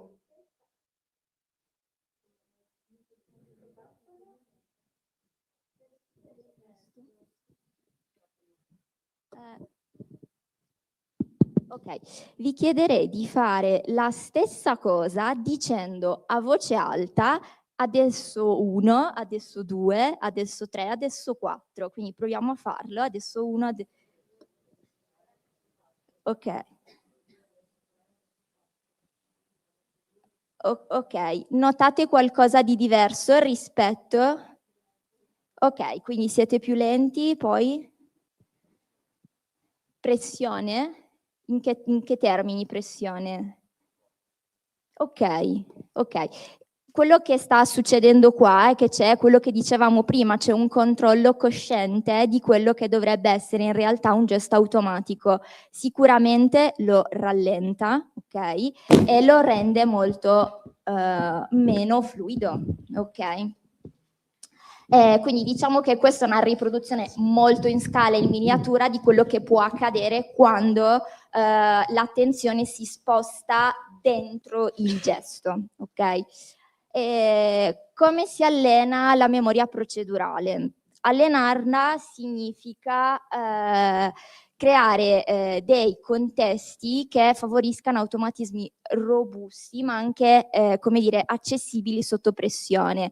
Quindi in primis il focus esterno, cioè focalizzarsi sull'effetto del movimento, migliora l'apprendimento e la performance anziché sui segmenti corporei. Un esempio, invece di dire stendi il ginocchio, spingi il terreno sotto di te, ok? Oppure invece di dire controlla il piede, fai silenzio con il piede, una sorta di cue, di indizio sensoriale che ci permette di arrivare a una prestazione più fluida. Oppure un apprendimento implicito, ho saltato un pezzo, lo dico dopo, apprendimento implicito e analogie. Quindi cosa significa? Molte regole verbali, quindi molte indicazioni verbali non fanno altro che riportare a un controllo cosciente e consapevole quello che è il movimento. Di conseguenza canalizzare e creare dei vincoli ambientali che in qualche modo canalizzino il movimento, come dire, riporta a un basso livello di consapevolezza. Variabilità, interferenza da gara, quindi allenarsi in condizioni pulite serve finché le condizioni sono pulite, ma l'atleta, come ben sapete, poi si allena anche in contesti più sporchi dove ci sono anche maggiori interferenze. E il consolidamento significa che una buona parte dell'apprendimento non avviene solo durante l'allenamento, ma il cervello continua a lavorare anche nelle pause. Vado rapida perché vedo che vado. Ok, questo lo saltiamo. Ok, nell'invecchiamento, ok, io mi occupo principalmente di anziani e di decadimento cognitivo, quindi quello che ci si chiede è: la memoria procedurale declina con l'età, rimane stabile, negli atleti succede la stessa cosa? Allora, in generale con l'invecchiamento fisiologico sappiamo che alcune componenti della memoria declinano, ok? Prima vi ho parlato di memoria dichiarativa e ippocampo, sappiamo che l'ippocampo è una delle regioni primariamente colpite per esempio dall'Alzheimer, ok? Quindi è quella che va via prima in assoluto. La memoria procedurale potrebbe portare dei risultati sorprendenti, nel senso che si è visto che anche a fronte di forme di decadimento patologico, quindi non fisiologico ma soggette a disturbi neurocognitivi, rimane. Per farvi un esempio molto banale, una persona con una diagnosi di Alzheimer potrebbe non riconoscere una bicicletta, identificarla come una bicicletta, ma sa andare in bicicletta. Ok, quindi questo significa che tutta la procedura, il movimento rimane. In questo senso si parla proprio di riserva motoria e di riserva procedurale, ed è molto utile perché anche in ottica di riabilitazione poi può essere assolutamente sfruttata. Negli atleti, allora, qua dobbiamo fare un distinguo. Sicuramente avere uno stile di vita attivo, fare attività fisica regolare ci aiuta, questo è un dato di fatto, avere un certo tipo di lifestyle. L'expertise motoria qua sicuramente costruisce una sorta di riserva procedurale che può essere sfruttata. Dobbiamo pensare però al singolo caso, nel senso che la storia di un atleta, come dicevate prima, no, può essere anche soggetta appunto a infortuni, a traumi che inevitabilmente poi vanno a intaccare su quello che è in generale la riserva cognitiva e cerebrale della persona. Quindi sicuramente sì, ma contestualizzata al singolo caso. Possiamo comunque dire che è un fattore protettivo. Alcuni studi che non ho citato qua in ex atleti, per esempio la classica frattura al femore che nell'anziano dà, come dire, anche la botta finale, è molto meno frequente in persone che hanno svolto anche attività fisica ad alto livello. Perché? Perché c'è una memoria procedurale che garantisce comunque una certa coordinazione. Di solito nell'anziano la memoria procedurale c'è con minor tempo di reazione, però comunque rimane.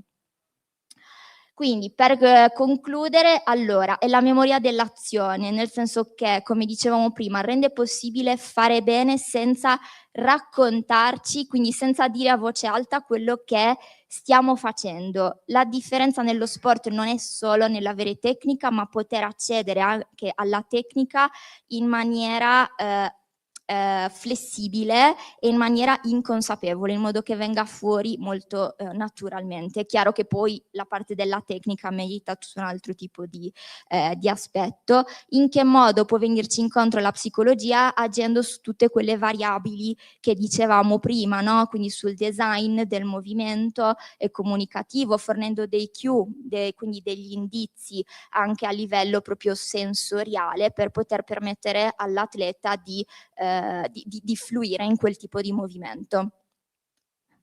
Sono a posto, grazie.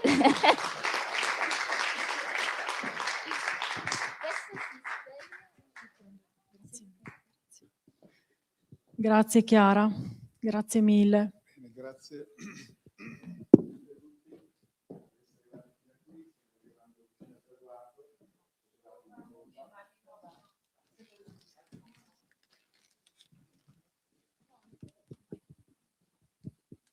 Pronto? Sì.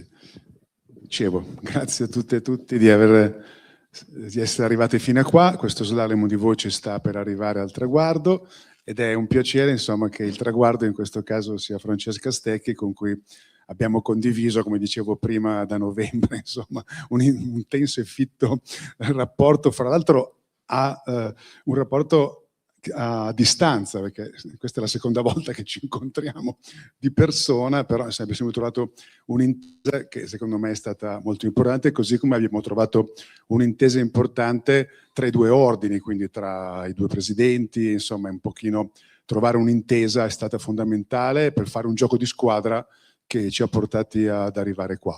È stato richiamato più volte il tema delle famiglie, dei genitori, anch'io credo che sia un ambito molto importante dove la psicologia e la psicologia dello sport potrebbe avere un ruolo estremamente importante, soprattutto lavorando e collaborando, come ci diceva prima la collega, nell'ambito della formazione dei bambini, quindi delle scuole proprio che iniziano appunto a lavorare con i bambini, dove spesso i bambini si trovano un po' contesi, no? Tra le aspettative della famiglia, le pressioni degli allenatori, e quindi credo che il ruolo psicologico sia molto importante.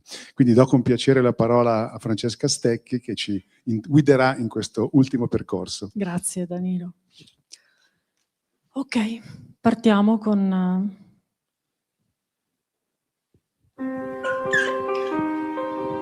Давай пошли. Ой, осторожнее.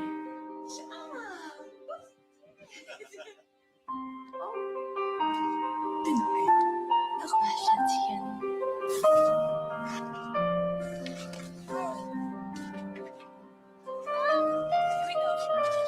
I know, it's cool.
Il video poi si chiudeva con un grazie, perché questa è una pubblicità che è stata fatta anni fa da una nota dalla Procter & Gamble per le Olimpiadi del 2012.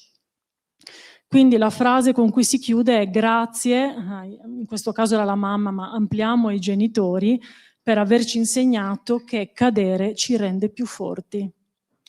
Quindi che ruolo ha il genitore nello sport inteso come, scusate un po' di stanchezza, nello sport inteso come appoggio, no? per il figlio. Tenete presente che fino a qualche anno fa in campo si sentivano gli allenatori che dicevano: per carità è meglio avere gli atleti orfani. Questa è una frase veramente molto impattante che però purtroppo abbiamo sentito nei campi. Perché? Perché bisogna insegnare ai genitori e anche agli allenatori ad avere il proprio ruolo, e il ruolo del genitore non può essere quello del coach che dice al figlio che gesto tecnico deve fare, e quindi vediamo un attimo se riesco. Ok. Che ruolo deve avere il genitore? Intanto deve supportare, deve accompagnare come una guida, deve osservare, perché non è facile vedere i figli che iniziano a fare i primi passi di autonomia, e quell'autonomia dobbiamo rispettarla, perché, come ci ha insegnato il video, bisogna insegnargli a cadere per poi dopo rialzarsi più forti. Ma se io mio figlio non lo faccio cadere, non lo faccio stare nelle avversità, come fa poi dopo a essere un adulto che, trovandosi in alcune situazioni, non scappa da certe situazioni, ma sa anche rialzarsi. E soprattutto devono insegnarli a essere autonomi. Molto spesso, quando faccio gli incontri per i genitori nelle federazioni, parliamo di atleti di 8-10 anni, ok? Quindi gli atleti agonisti. Dico, ok, alzi la mano chi prepara la borsa al proprio figlio. Su 50 persone, 40 alzano la borsa. E gli dico, ma perché gliela preparate voi la borsa? Poverino, perché già ha lo zaino pesante di quando va a scuola, poi sa, dottoressa, è tanto impegnato, allora almeno quella gliela prepariamo noi. E io gli dico, ma se lui non impara a prepararsi quella borsa, perché dentro quella borsa lì non c'è solo la borraccia, l'asciugamano, la racchetta, l'integratore, la merendina, ci sono le loro emozioni. L'atleta, la borsa, se lo prepara da solo, il borsone, è un rituale. E quindi insegniamogli anche a essere autonomi. 2 giorni fa, sempre un genitore mi ha detto, ma l'ultima volta si era dimenticato la carta d'identità, l'altra volta si era dimenticato la borraccia, è ovvio che gliela devo preparare io, perché dopo ci è toccato tornare indietro a casa, ma lei non sa il tempo che abbiamo impiegato. Ho detto, vabbè, e che insegnamento possiamo dare? Che la prossima volta tornate a casa, l'allenamento magari lo salta e la prossima volta se lo ricorda. Però iniziamo a dargli anche una disciplina, perché lo sport crea adulti che poi sanno anche raggirarsi nelle varie difficoltà. E soprattutto adesso le federazioni stanno puntando a non tenere troppo l'atleta professionalizzato, perché ultimamente i genitori dicono, vabbè, vedono Sinner, no? E dicono, mio figlio deve iniziare da piccolo e poi dopo deve proseguire, deve essere il numero 1. Purtroppo sono cose che si sentono tutti i giorni, però non funziona proprio così. Io vi ho portato alcune frasi, poche, però magari quelle che mi sono restate di più, che sento in campo, e da qua facciamo un po' un'analisi critica. Frasi dei genitori ai figli. Hai perso perché non ti impegni abbastanza. Cosa vuol dire?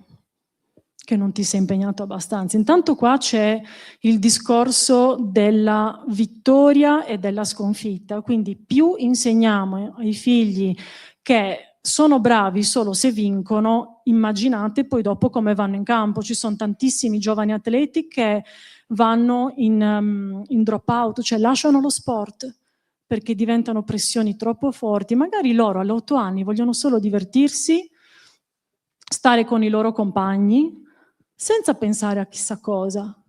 Io ho dei colleghi, conosco dei maestri che mi dicono, guarda, questo bambino è proprio negato a tennis, cioè non sappiamo come fare, però si diverte, e quindi lasciamolo divertire perché quella è l'età per farlo, poi ha tempo per...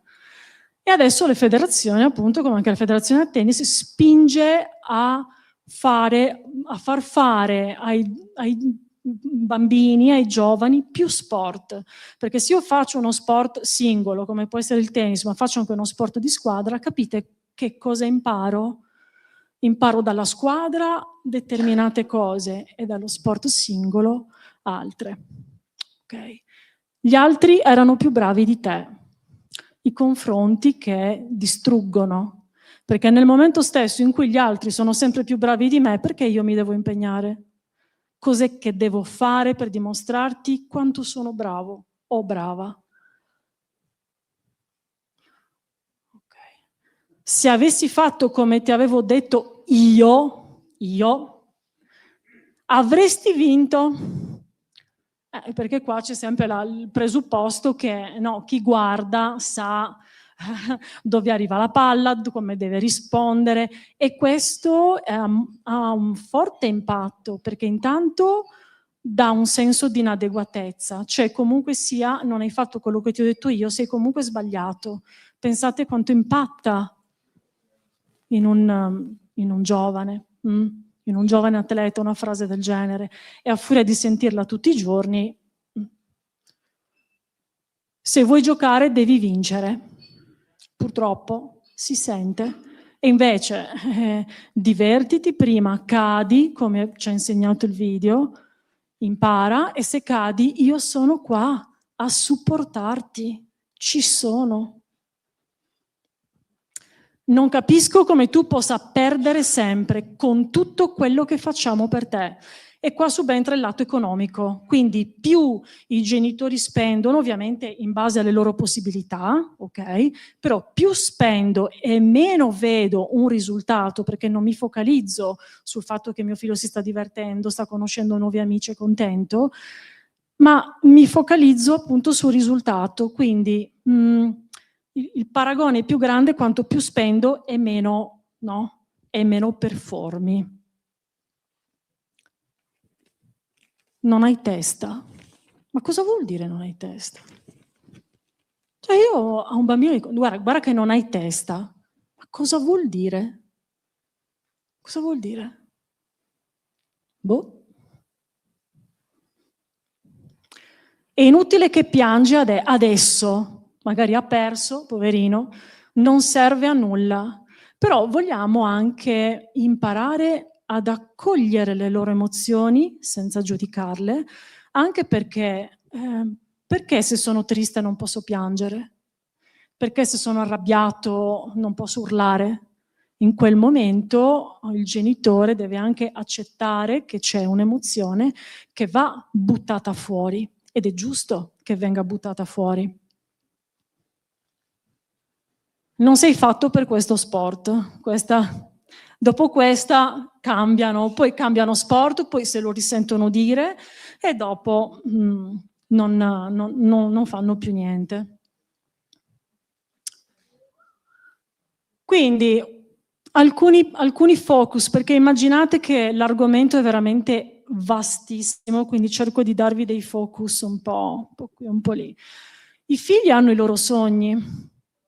Non possono vivere i sogni dei genitori, e molto spesso ci sono genitori che proiettano quello che loro non hanno potuto fare e quindi lo deve fare il figlio. Io mi ricordo sempre questa cosa traumatica che mi ha fatto mia mamma, perché mia mamma è stata messa in collegio da quando era piccola, quindi lei voleva fare quello e quell'altro, ma i genitori non gli hanno fatto fare niente. E quindi mi ha fatto fare delle cose tipo ti iscrivo agli scout perché a me piaceva fare gli scout, ti faccio quello, ma io non volevo stare lì, cioè traumatizzata praticamente dagli scout. Quindi per lei magari era una cosa bellissima perché poteva stare insieme ad altri bambini, io volevo stare con gli animali, con la natura, che me ne fregava a me di stare con gli altri bambini, niente, però, capito? E quindi io mi sono trovata a vivere, parlo di me perché abbiamo condiviso insieme alle colleghe delle pezzi di vita, ok? Un percorso che non era il mio, e quando dopo gliel'ho detto, perché comunque ho continuato a dirglielo, ma perché tu non capivi la bellezza di... Vabbè. L'errore fa parte della crescita, ok? Sbagliare è umano, come diceva anche prima la professoressa Ghisi, non c'è o vinco o perdo, ma c'è o vinco o imparo. Pensate anche agli atleti di altissimo livello, siamo qua in una cornice meravigliosa di Cortina, quanto imparano dagli errori. Quanti atleti vincono medaglie, ma perché prima hanno fatto un errore che poi dopo l'hanno metabolizzato, ci hanno lavorato e hanno vinto la medaglia. Il confronto costante mina l'autostima, quindi se io dico a mio figlio ma gli altri sono più bravi di te, ma che cosa hai fatto oggi? Anche oggi hai sbagliato lo stesso gesto che io te l'avevo detto che non dovevi fare così, ma che dovevi fare colà, ovviamente il confronto è come una pressa, mira l'autostima ma anche l'autoefficacia. La fatica è un valore educativo. In gergo tecnico, quando siamo in campo e che lavoriamo come psicologi dello sport, quindi magari stiamo a vedere un allenamento, molto spesso mi capita di vedere giovani atleti che o gli fai fare l'allenamento che piace a loro, quindi magari quello di potenza che tirano, ma se li alleni con degli stressor, alcuni prendono e se ne vanno. Allora diciamo, no, ma devi stare lì, cioè proprio gergo, tu devi stare lì. È una cosa che ti dà fastidio, benissimo, la provi e la riprovi, perché poi quando sarai in gara, quella roba lì non la sai gestire. E come facciamo? Gestiamo solo le palle forti, gestiamo solo... E i pallonetti, se ti danno fastidio, che facciamo? E quindi bisogna insegnargli a stare lì e che non tutto è semplice, che però dalla fatica poi si diventa anche più resilienti e anche antifragili. La consapevolezza si costruisce con il dialogo. Quindi, genitore che fa domanda al figlio: ti sei divertito oggi? Qua ci sono due risposte, c'è una dicotomia, sì, no, o sì o no, ok? E qua non c'è un dialogo, che non c'è uno scambio, non c'è una conoscenza. Se però io dico, senti, oggi cosa è successo in allenamento? Raccontami cosa hai fatto bene. E secondo te, che cos'è che una cosa che oggi ti è venuta così e secondo te ti senti di migliorare? Questo apre non solo il dialogo, ma anche cosa? La consapevolezza, perché gli aiutiamo a ragionare. E anche quando perdono, senti, ok, va bene, hai perso, ma c'è una cosa che oggi ti è uscita bene? Me la racconti?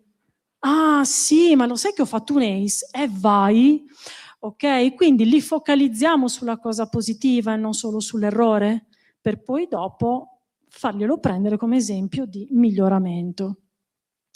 E poi le emozioni hanno bisogno di essere accolte, questo l'abbiamo parlato prima. Ho finito? Ok, vado velocissima. Lo riconoscete? Questo è Yannick Sinner quando era un giovane sciatore, perché lui ha fatto prima sci ed è stato bravissimo nello sci, ha fatto calcio, è stato bravissimo nel calcio, adesso ovviamente lo conosciamo tutti. E lui ha detto: vorrei che tutti potessero avere i miei genitori, mi hanno sempre lasciato scegliere quello che volevo, anche quando ero più giovane ho praticato altri sport, non mi hanno mai messo pressione e vorrei che questa libertà fosse possibile per un maggior numero di ragazzi. E lei chi è? La Von, che insomma conosciamo, sono il frutto di genitori incredibili che mi hanno mostrato che il duro lavoro, e questo ci riporta alle slide di prima, al discorso che abbiamo fatto prima, che il duro lavoro e la determinazione pagano. Mia madre, che veglia su di me, mi ha insegnato il potere della positività e della resilienza. Mio padre mi ha insegnato il duro lavoro, la fatica, stai lì, cadi, ti rialzi, riprovi, cadi, ti rialzi, riprovi. Vi lascio con un video. Questo è un atleta che ha fatto una ottima performance 2 giorni fa e ha dedicato la sua performance ai genitori. Grazie.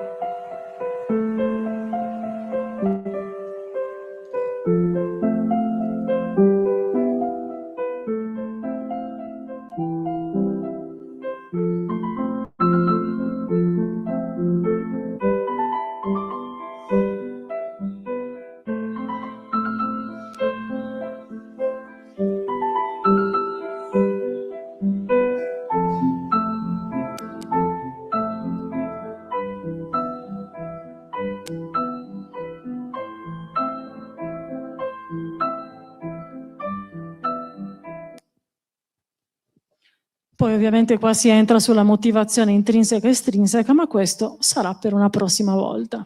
Grazie mille.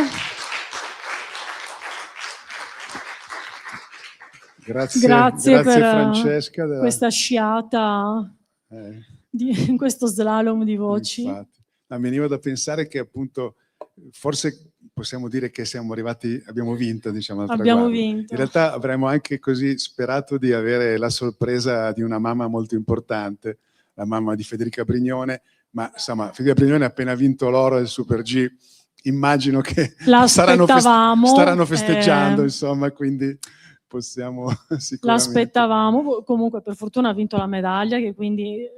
cioè, è perdonata. Quindi.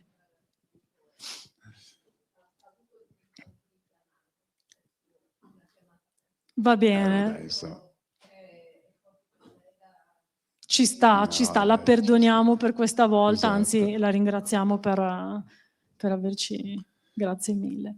Quindi che facciamo? Ringraziamo tutte e tutti e ci possiamo fare un applauso tutti noi, ma anche voi che siete qua, perché...